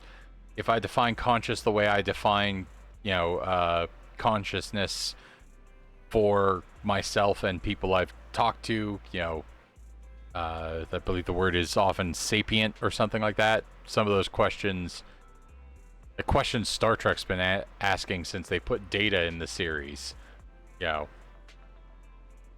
how do you prove something's alive? It's like, well, we can come up with a lot of ways that we think it is, and certainly at some point there's going to be an extra step. Like, that's what they talk about with the singularity and things like that. Like, as it currently stands, we kind of have to very specifically train models to get them useful and to get them to you know, behave in ways that definitely start to feel super, you know, super alive in the ways that we would defend it or define it. But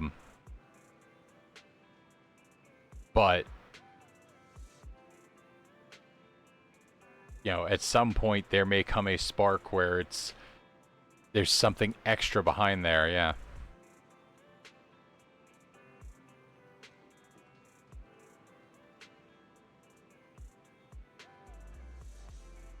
True, and that's why, like, if I'm going to use consciousness is in a lot of ways just, you know, are you asleep or not?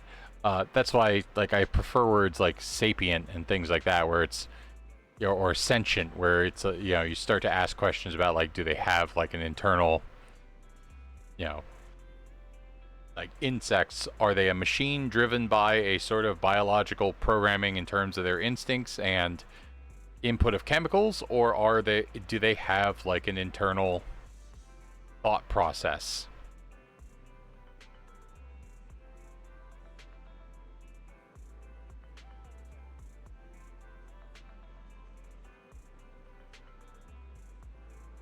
But that's not a terrible description, because I forget what it is. There's a sci-fi short story that like examines the question of, like,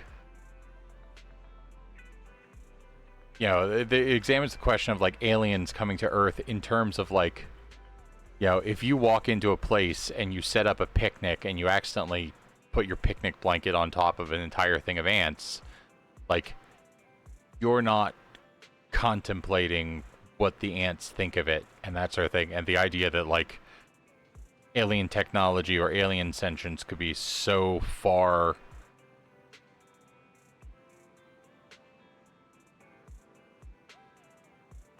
it could be so far outside of our wheelhouse that like they would basically look at us and think very similar things.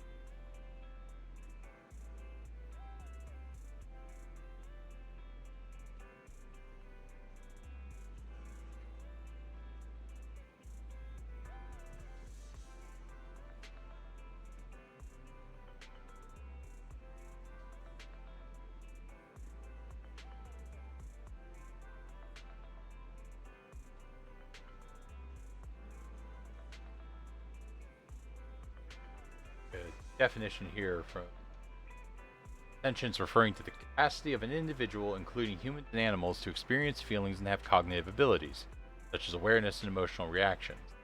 It encompasses the ability to evaluate actions, remember consequences, assess risks and benefits, and have a degree of awareness. But doesn't necessarily imply higher cognitive functions like reasoning, complex thought processes, or full awareness. It's one of those bits where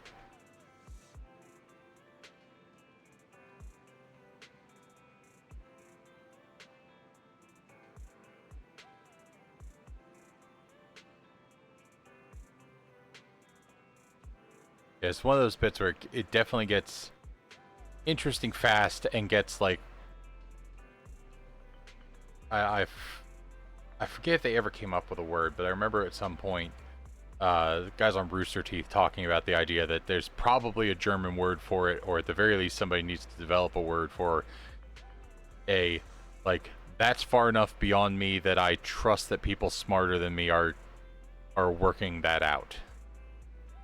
And it's a bit where it's like, it definitely passes out of my ability to like properly convey, and I definitely wouldn't be able to like sit there going, I 100%, if you brought a fully conscious AI and like an alien visitor and we're like, well, you get to be the guy, you get to tell me whether these things are actually sentient, sapient, conscious, do they, for lack of a better term, have a soul, I would very much have to look out and go, dude, I program for a hospital. You might want somebody with like a doctor in front of their name. That's definitely true. In programming, we have the idea of rubber duck, where it's like, I know enough about the problem to figure out the solution, but I can't actually figure it out. So you sit there and I will explain what I'm doing, and at some point I will probably, by explaining it to you, realize what my mistake is. And where this comes in with my experiences, I have a bunch of like senior programmers on my team, and sometimes just sitting there and looking at them as they like weave algorithms that are slightly above my head, and just looking up and going, hey, so I'm not a senior programmer, but right there it says X equals Y. Why do those two equal each other? And then just having like 3 senior programmers stare at the whiteboard, look back at me, look back at the whiteboard and go, why does X equal Y there? And then realize that they've missed something that's basically like, you understand the problem too much to be able to ask the dumb question that then becomes an obvious problem.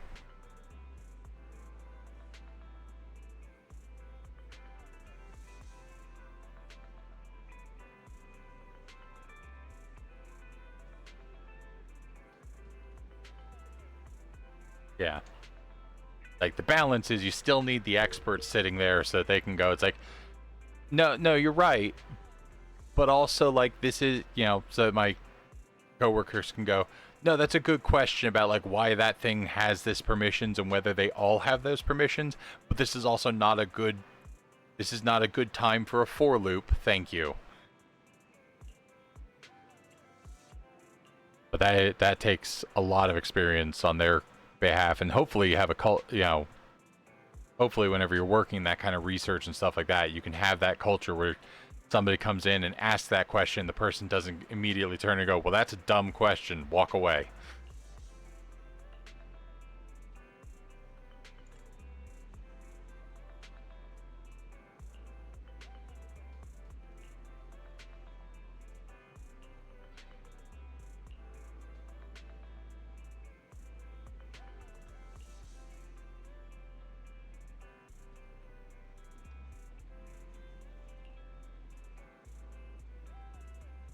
Yeah, that at its very minimum is the entire reason why it is useful to have a diverse team in general, because, like, one of the good examples that somebody gave at some point is, so you have a bird, a snake, and a tree, and you ask somebody which of these two things belong together, and they would find that, like, in the West, people will go, well, a bird and a snake are both animals, so they're the two things that belong to each other.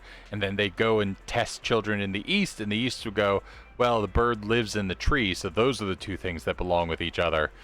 And even though the people who designed the test lived in the West and were looking for the answer that both of them are animals, have to admit, like, well, no, that other answer is equally valid. Maybe we need to look at this deeper. Maybe we need to look at this from the other perspective.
I'm going to guess that I do not, because I don't recognize the... Oh, sorry. Do I play first-person shooters? Occasionally. Really depends on them. Somewhere around the launch of the PS4 or something like that, I suddenly realized I don't care for military shooters a lot. It's like it was the launch window, so I was playing anything I could get my hands on, and was kind of bored of, bored playing through like Call of Duty and Battlefield or something like that. But some of them I do really love. Killing Floor 2 is a lot of fun, especially because like it's a first-person shooter. I'm going to choose the Berserker class and only use a big sword. So no, it's not really a first-person shooter, is it? And I've had a lot of fun. I haven't played it in years at this point, but I had a lot of fun with the first Overwatch game. But like one of the first games not first games I played, but like a really influential game in my life is Half-Life and Half-Life 2. My Steam account, which is it is incredibly old at this point. What is it? Yeah, my Steam account is old enough to vote in the United States. It's 18 years old, and the entire reason I have a Steam account was to install. Like the reason I got it got Steam in the first place was to install Half-Life 2.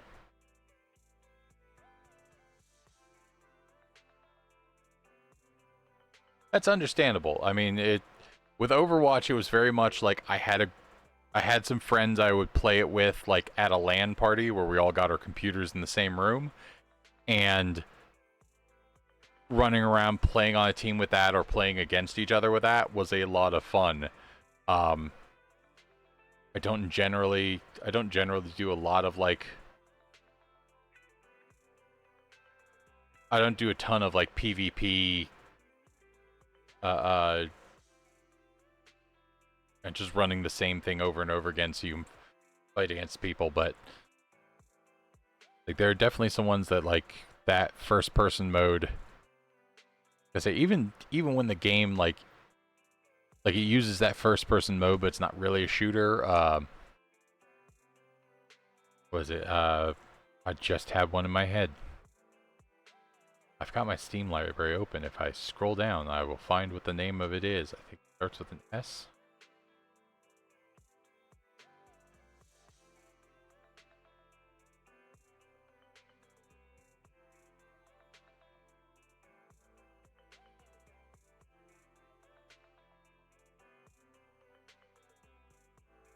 Subnautica, which it is a Subnautica, Satisfactory. They're both like, it's more about the building and the like collecting minerals and materials than it is anything. But they do both have like a gun that can be shot at, creatures who are a problem to you. Borderlands, especially Borderlands 2, spent a lot of time playing. So I would say I'm not close to first-person shooters, but I'm also not one of the people who like. That's not my normal. The first thing I reach for. What is this?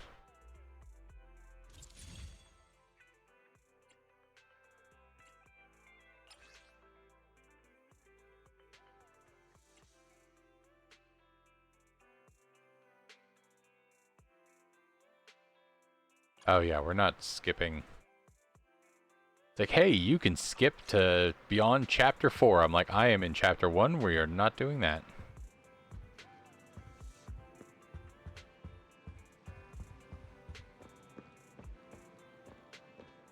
It was like a weird experience I had in Genshin Impact when they introduced one of the regions.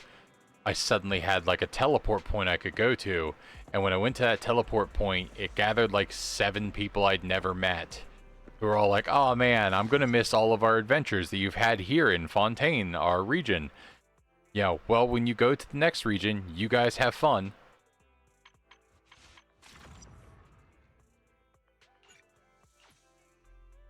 This one. This special mission.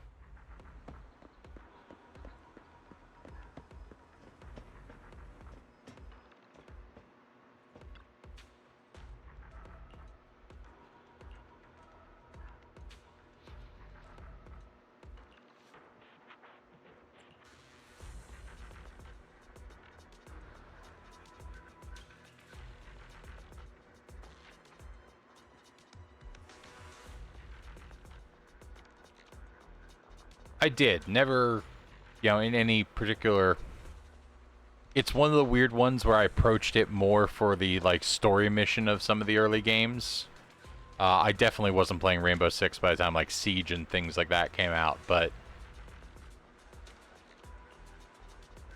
Like, I remember some of the early games I basically picked up because I was like, oh, I've read Tom Clancy novels. I enjoy those books. Let me play this game based on the Rainbow Six novels.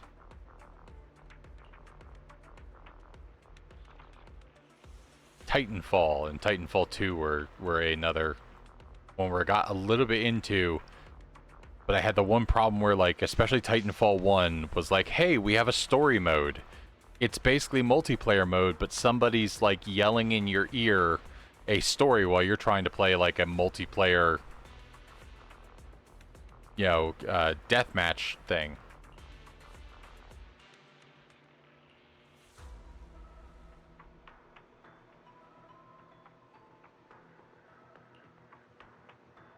The most obvious first-person shooter I played a lot of, but because it was literally like when I played Titanfall, I was like, wow, here's the problem. I don't, like, they're yelling names in my ears, and I think somebody sacrifices his life to, like, save the world, but I have no idea who that is or no emotional, like, attachment to them because of how they've presented this. But Halo, like, I played pretty much every Halo that's come out because I'm like, well, I do actually...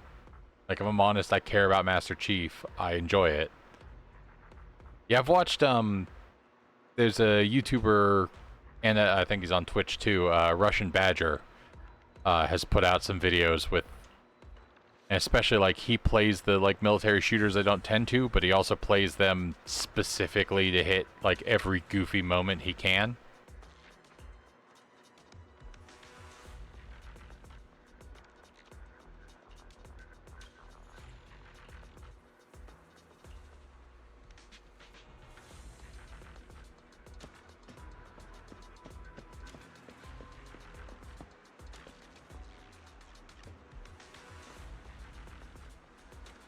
But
makes sense, makes sense. I remember, like, once the, for lack of a better term, once the tech got to the point where you could make a game that you can just, like, smash in pretty much any wall, it's like, oh, okay, that can be a lot of fun.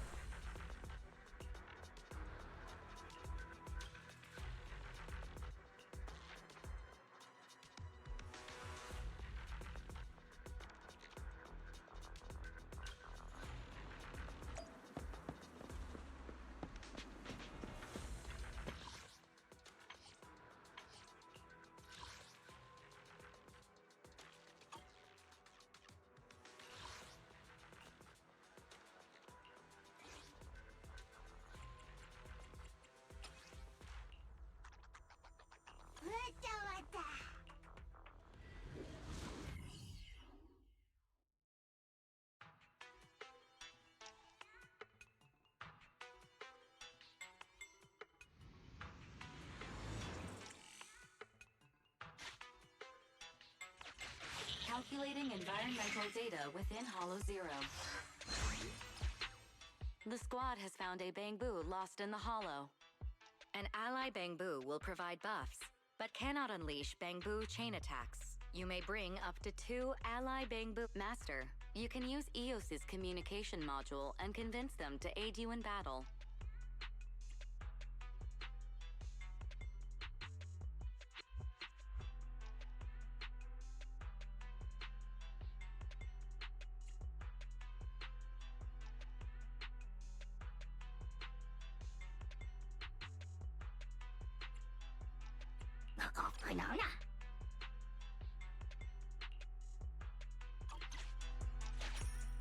You want it? You got it.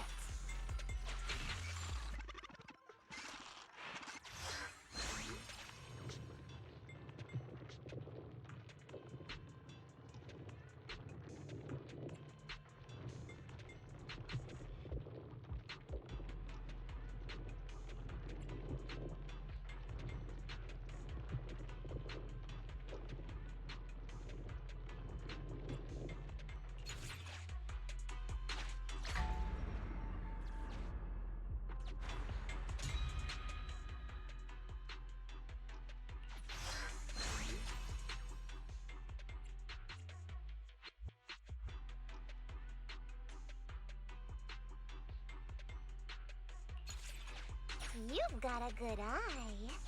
Anby, reporting it. Anby, here to support.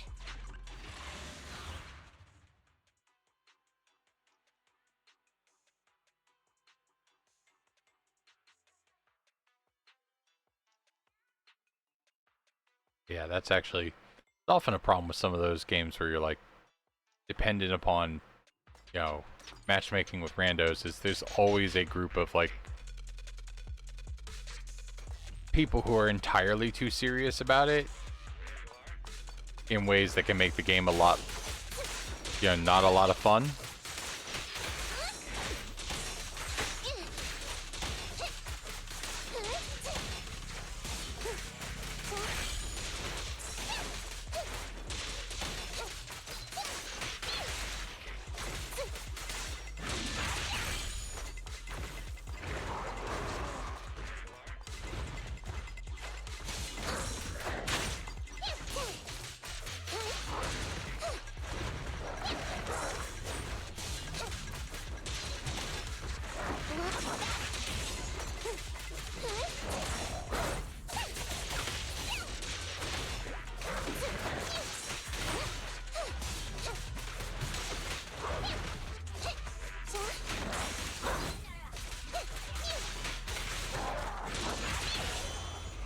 Target confirmed.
Nicole hates it when I spend money.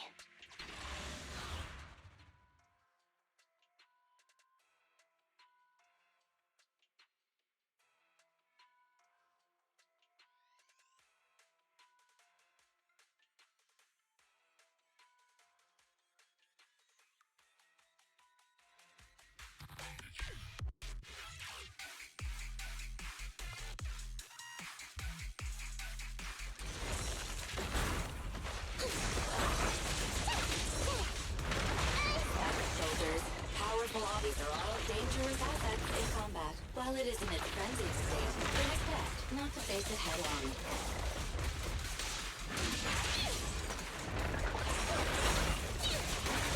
I've got your six. No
We've arrived at the White Star Institute's frontline supply outpost. To unlock it, you need to obtain an S rating in the previous battle. But Fairy will unlock it for you this time. You're welcome, Master. This is the outpost's exit. Make sure to rest well before leaving, Master.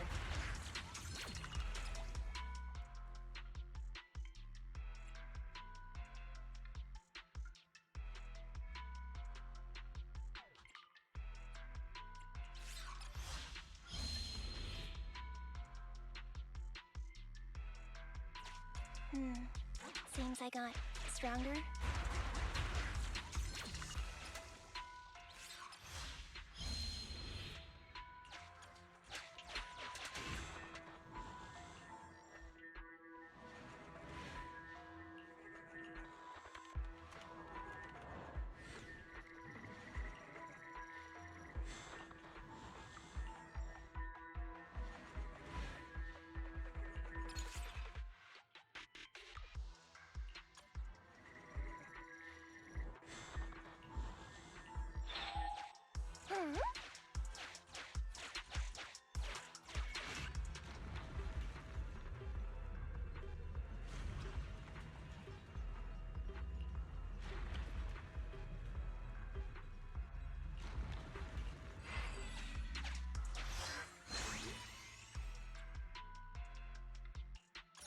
Remember to spend them all before you leave.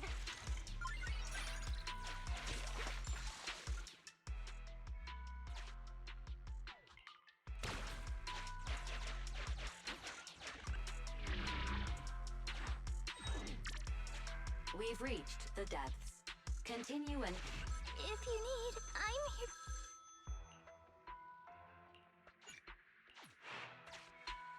I can help clean up.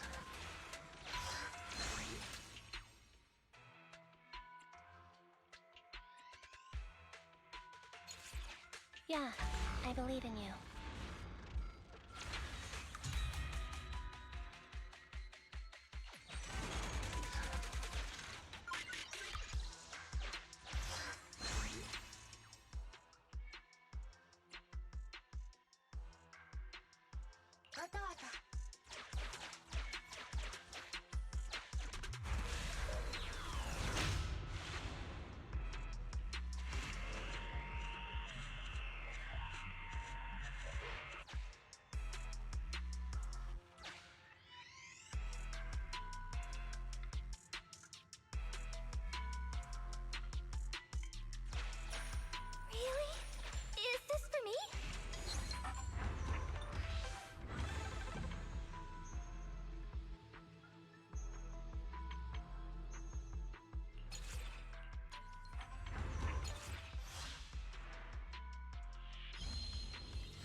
Yeah, I was fond of the like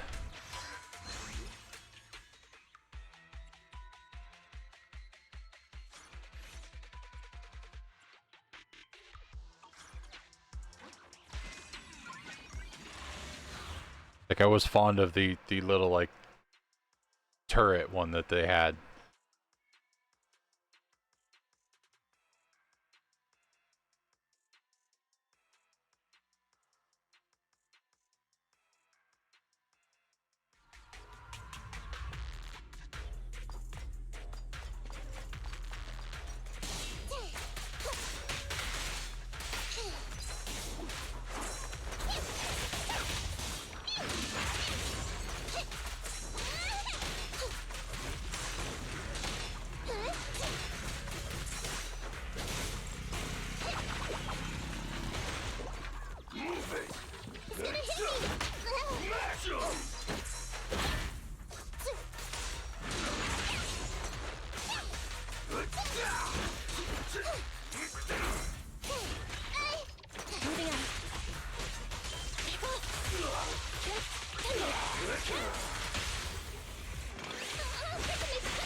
Why don't you all taste my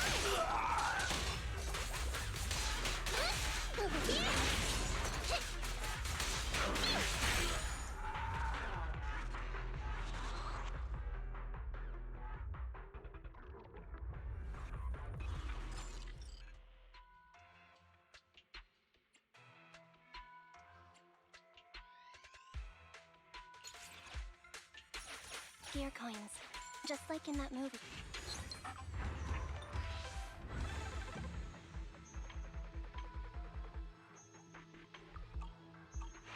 That feature.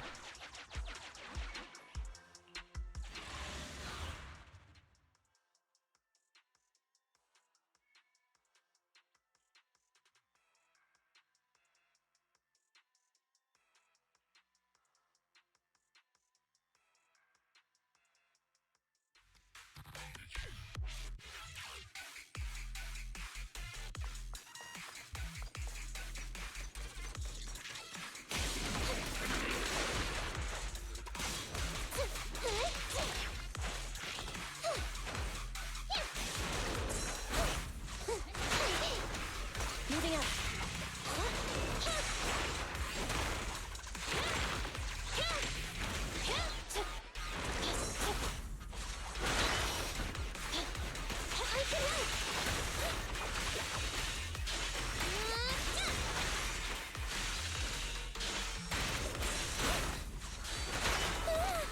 Needle in the palm. Watch out! Time to start the light pod!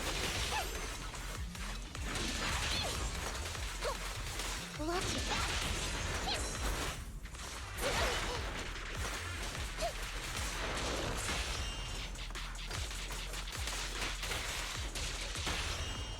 Intermaneuver. Now I got that!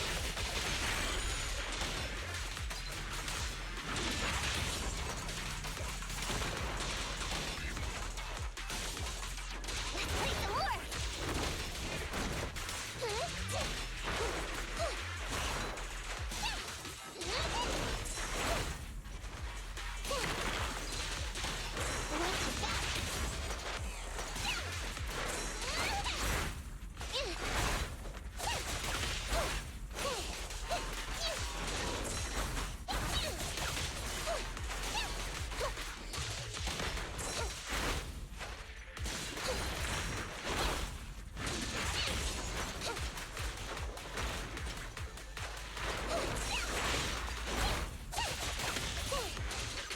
Hey, be careful! Hit again.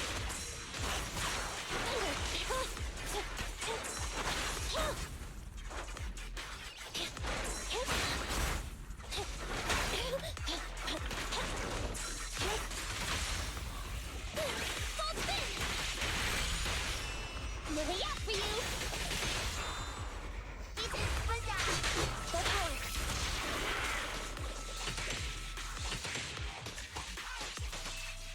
Eliminating target.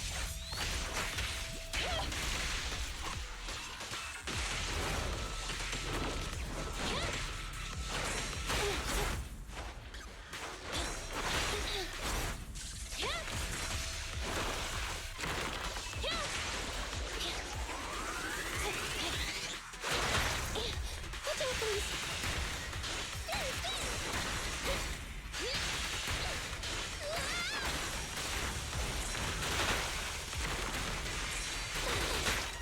I wanna help you! Don't jump out! Wait, don't move!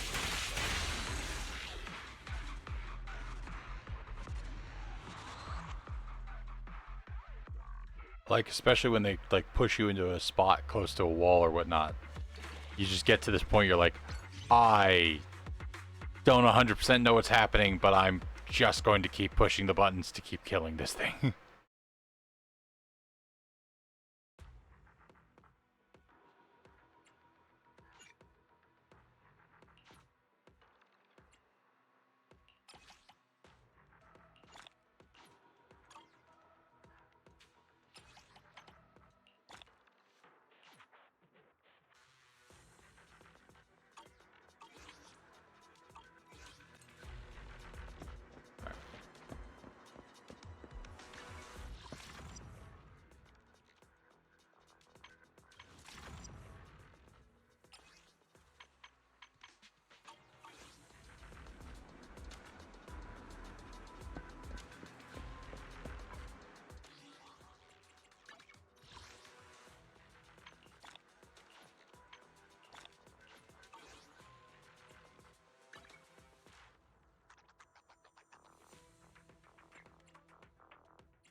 Alright, we'll go ahead and do whatever pulls I have stuff for, which I think is going to be down here on Stable Channel.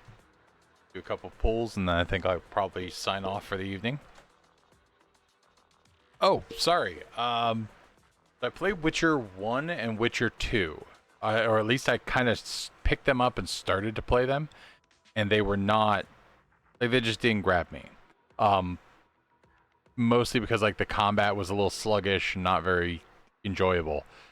Witcher 3, like, grabbed me and dragged me in, you know, kicking and screaming.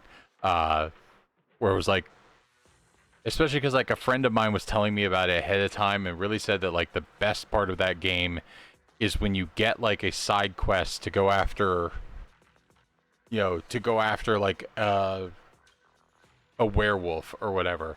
And when you really get into those hunts, like, it becomes this actual, like, detective thing where you're, like, looking around for clues and using your Witcher senses to, like, you know, figure out that, you know, I'll speak vaguely so I'm not spoiling it too much, but you're looking, going like, oh, this isn't like a case where a werewolf killed a guy because it was on its own. This is a case where, like, a guy who has the werewolf curse locked himself in the basement, and then somebody else let him out of the basement to use him as a murder weapon. You know, and having to solve those sorts of things. And it was, you know, going through that was a lot of fun. And they'd improved the combat, I think, a bit in a way that I really enjoyed Witcher 3. I know you said, I think you said you couldn't get into it, but I gave it a look. I put it on my wish list to remind me to, like, pick it up later. You know, either with if it hits a sale or if I have, you know, some extra money on a paycheck at some point. As for grinding in games, I like grinding in a very specific subtext. And that subtext, in my opinion, is a lot of the, especially early Final Fantasy games. There is something that I find satisfying about taking my little 8-bit character and going in a circle and just, you know, killing monsters until I've accidentally over-leveled the system. You know, if it is possible for me to grind until my character is overpowered, that is satisfying to me. Because in those moments I'm like, look, if I'm going to put in, like, several hours of just grinding experience points so I can have a way higher level than I should at this point in the game, let me play out the power fantasy of being, like, one-shotting bosses and stuff. Yeah, exactly. It's like I don't ever think I want to go through the 500 or 600 hours it took the one guy. There was somebody who managed to reach max level in Final Fantasy VII before he left the original bombing mission thing. And that took like 2 or 3 experience points at a time to get millions of it. But like just being able to play the rest of the game where you're like, no, and then I walked into the boss fight and the boss, you know, talked a whole bunch of shit and then I hit him once and he went down. Yep. And I have some level of like automation I'm willing to do on some of those too. Best example, one of my favorite console type things I've ever had, it's not, I mean, it's a console but it's not a console, is the Steam Deck. I will play the Final Fantasy Pixel remasters on this. I've picked up a few of them, and one of the things I did was I just set it so, because you can program the back paddles to have whatever, I'll set it with a toggle so the character just goes up 1 square, right 1 square, down 1 square, left 1 square, pushes A like 4 times, and then set it, the Pixel remasters often have like an auto battle mode where they'll just do whatever the last thing it did.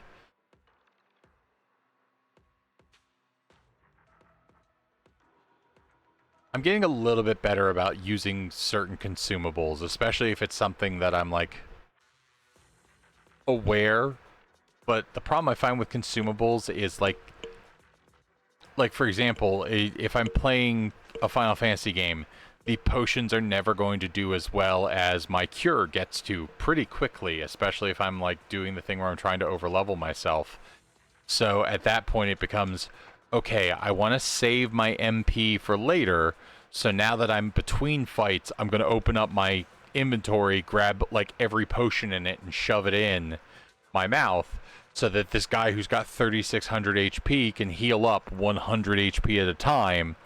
But I already I have like 98 potions I'm never touching. I might as well do that now so I can save the MP and cast the like really cool damage spells later. But that's mostly because I'm aware of that whole idea of like saving the potions for later. Yeah, I've made a couple of attempts at Terraria, mostly because of people going like, "Oh, you like Minecraft? You should try Terraria," and it's never grabbed me. But like, some reason in that same, I think it's because it's largely like a single developer, game that came out of nowhere type thing. Like Stardew Valley sits right next to like Minecraft and all those with that. That makes sense. The fact that I've got a large Steam library, and yet I've played through like there's a few of them that I'll just go back, sit down, and play through from the beginning all over again.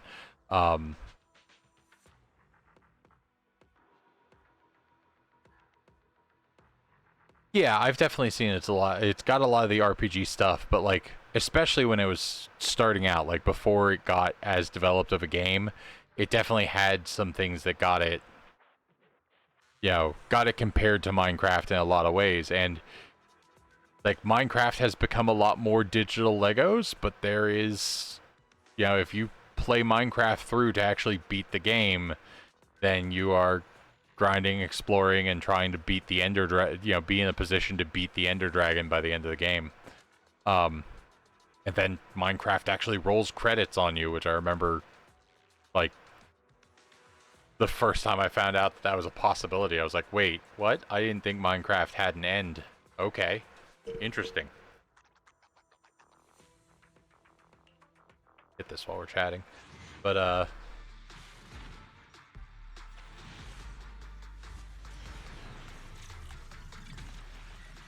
yeah, there are some games that, especially like I've played it on a different console, and then I played it on my Xbox because I still slightly care about my gamer score and my achievements on my Xbox. And then it's like, oh, now it's on a super sale, and I can play Batman Arkham Asylum on my Steam Deck. Well, I guess I'm going through that game again. Yeah, I know there's a lot of bosses in Terraria, but I think like when I first heard about Terraria, it was like still in early access or something like that, so there was a lot less to it, and it felt a lot more like, yeah, you start the game, and by nightfall you want to try to build yourself. I'll be the best public security officer there is. Seth, I feel so bad for you because every time I pull you, I'm just like, oh, I'm slightly disappointed now. That makes sense. Yeah,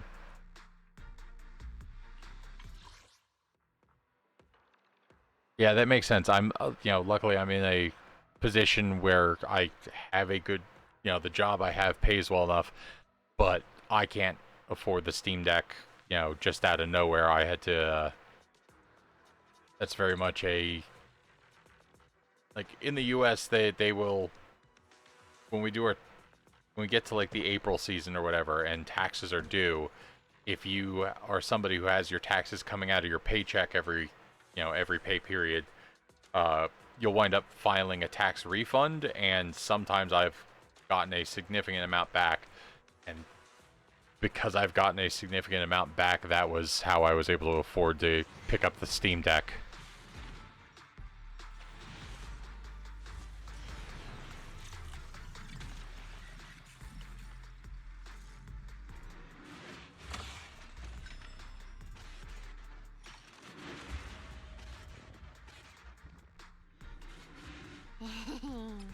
Time to kick back and chillax.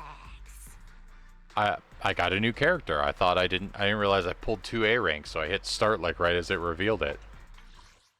Who's that? I'll help you win. The lunch is on you. Who is this? Hey, don't. So sleepy.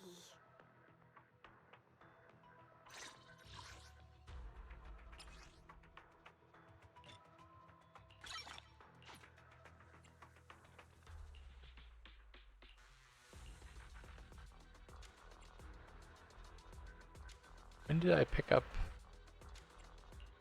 Oh, I didn't. I can just cycle through the grayed out characters. Yeah, I think now that since I pulled Nekomata, this is the person who, once I do enough pulls, that's probably who I'm going to grab. Although if I'm honest, I tried this game because I started seeing the like character intro video for BRRRRR. That's my, like, as far as your jealousy over Nekomata, like that is my character that I want before I stop playing the game.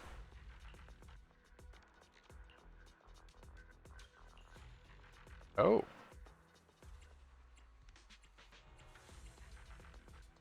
There's another maid that you need for your squad, and it's that Sharktail girl who was in my my blockbuster.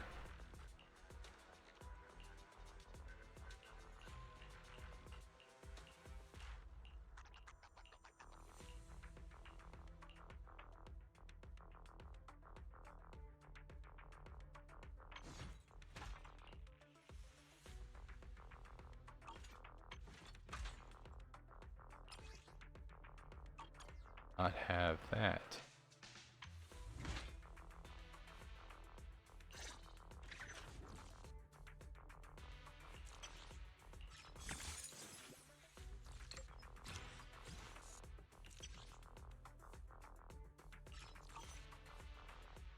If you need help, call me anytime. So sleepy.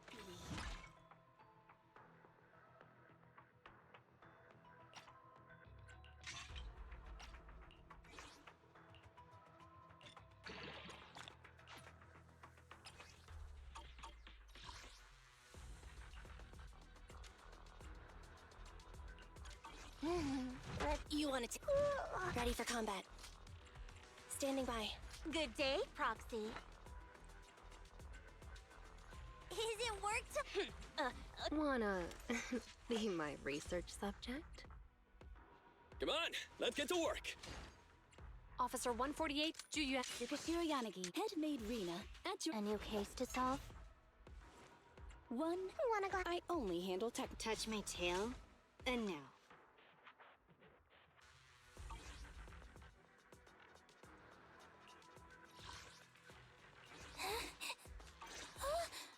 I'm sorry. I'll help you win. Nothing. A mission? So sleepy.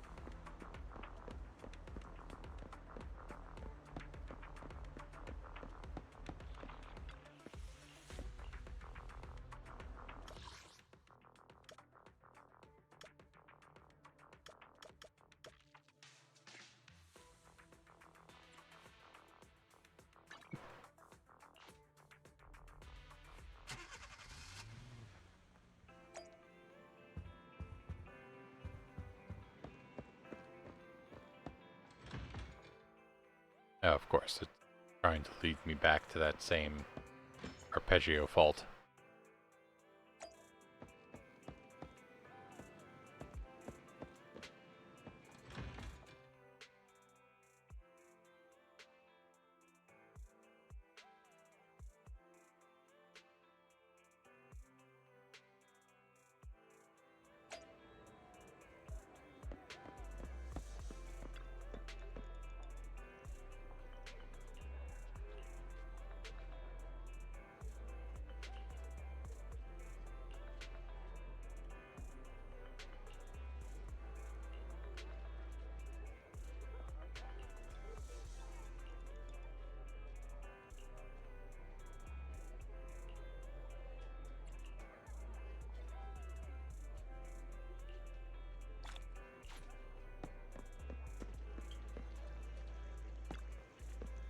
General Chop. Ingredients are the freshest in the morning.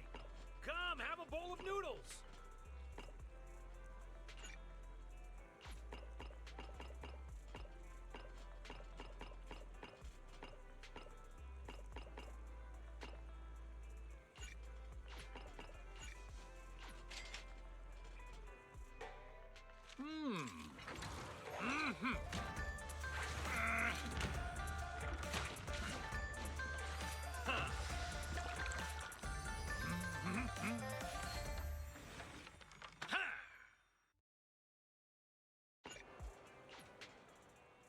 Well, seems like my noodles were just what you needed.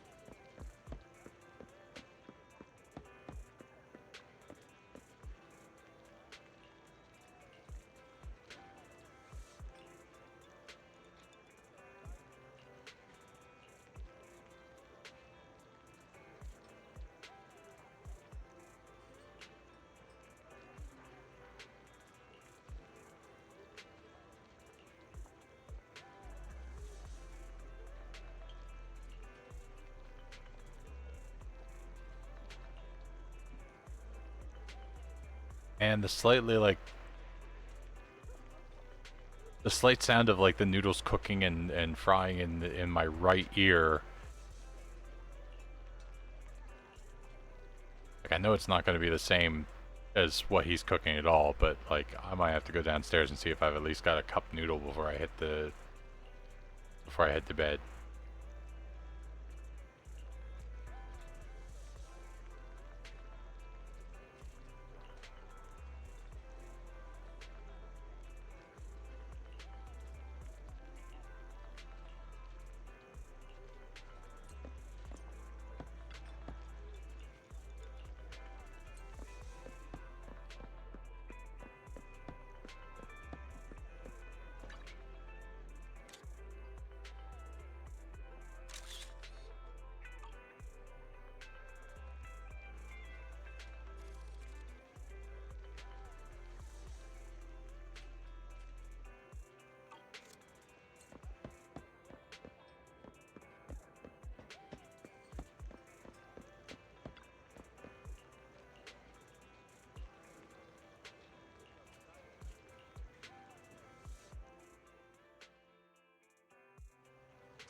Hello, tiny cat.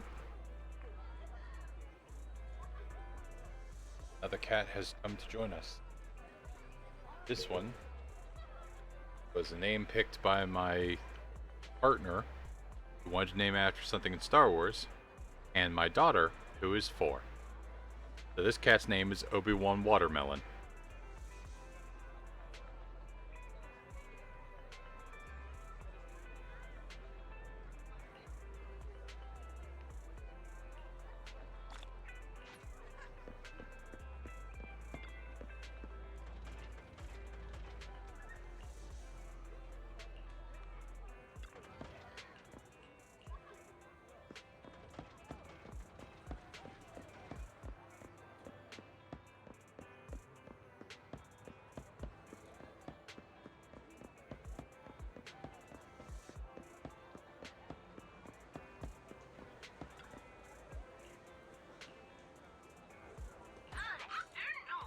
Are you here to inquire about public security?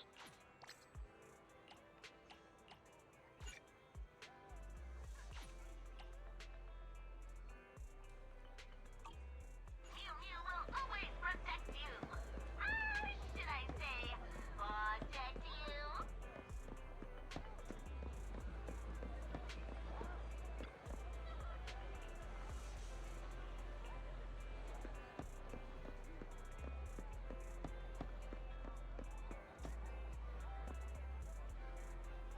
Thank you.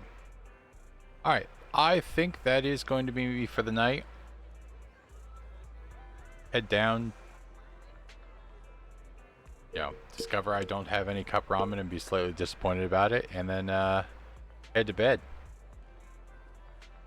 But I'll be back, next Thursday. We've managed to do it 2 Thursdays in a row, and I might drop in during the week if I've got extra time, like last night. We'll see maybe if I've got something else to poke around at in terms of another game. Good night.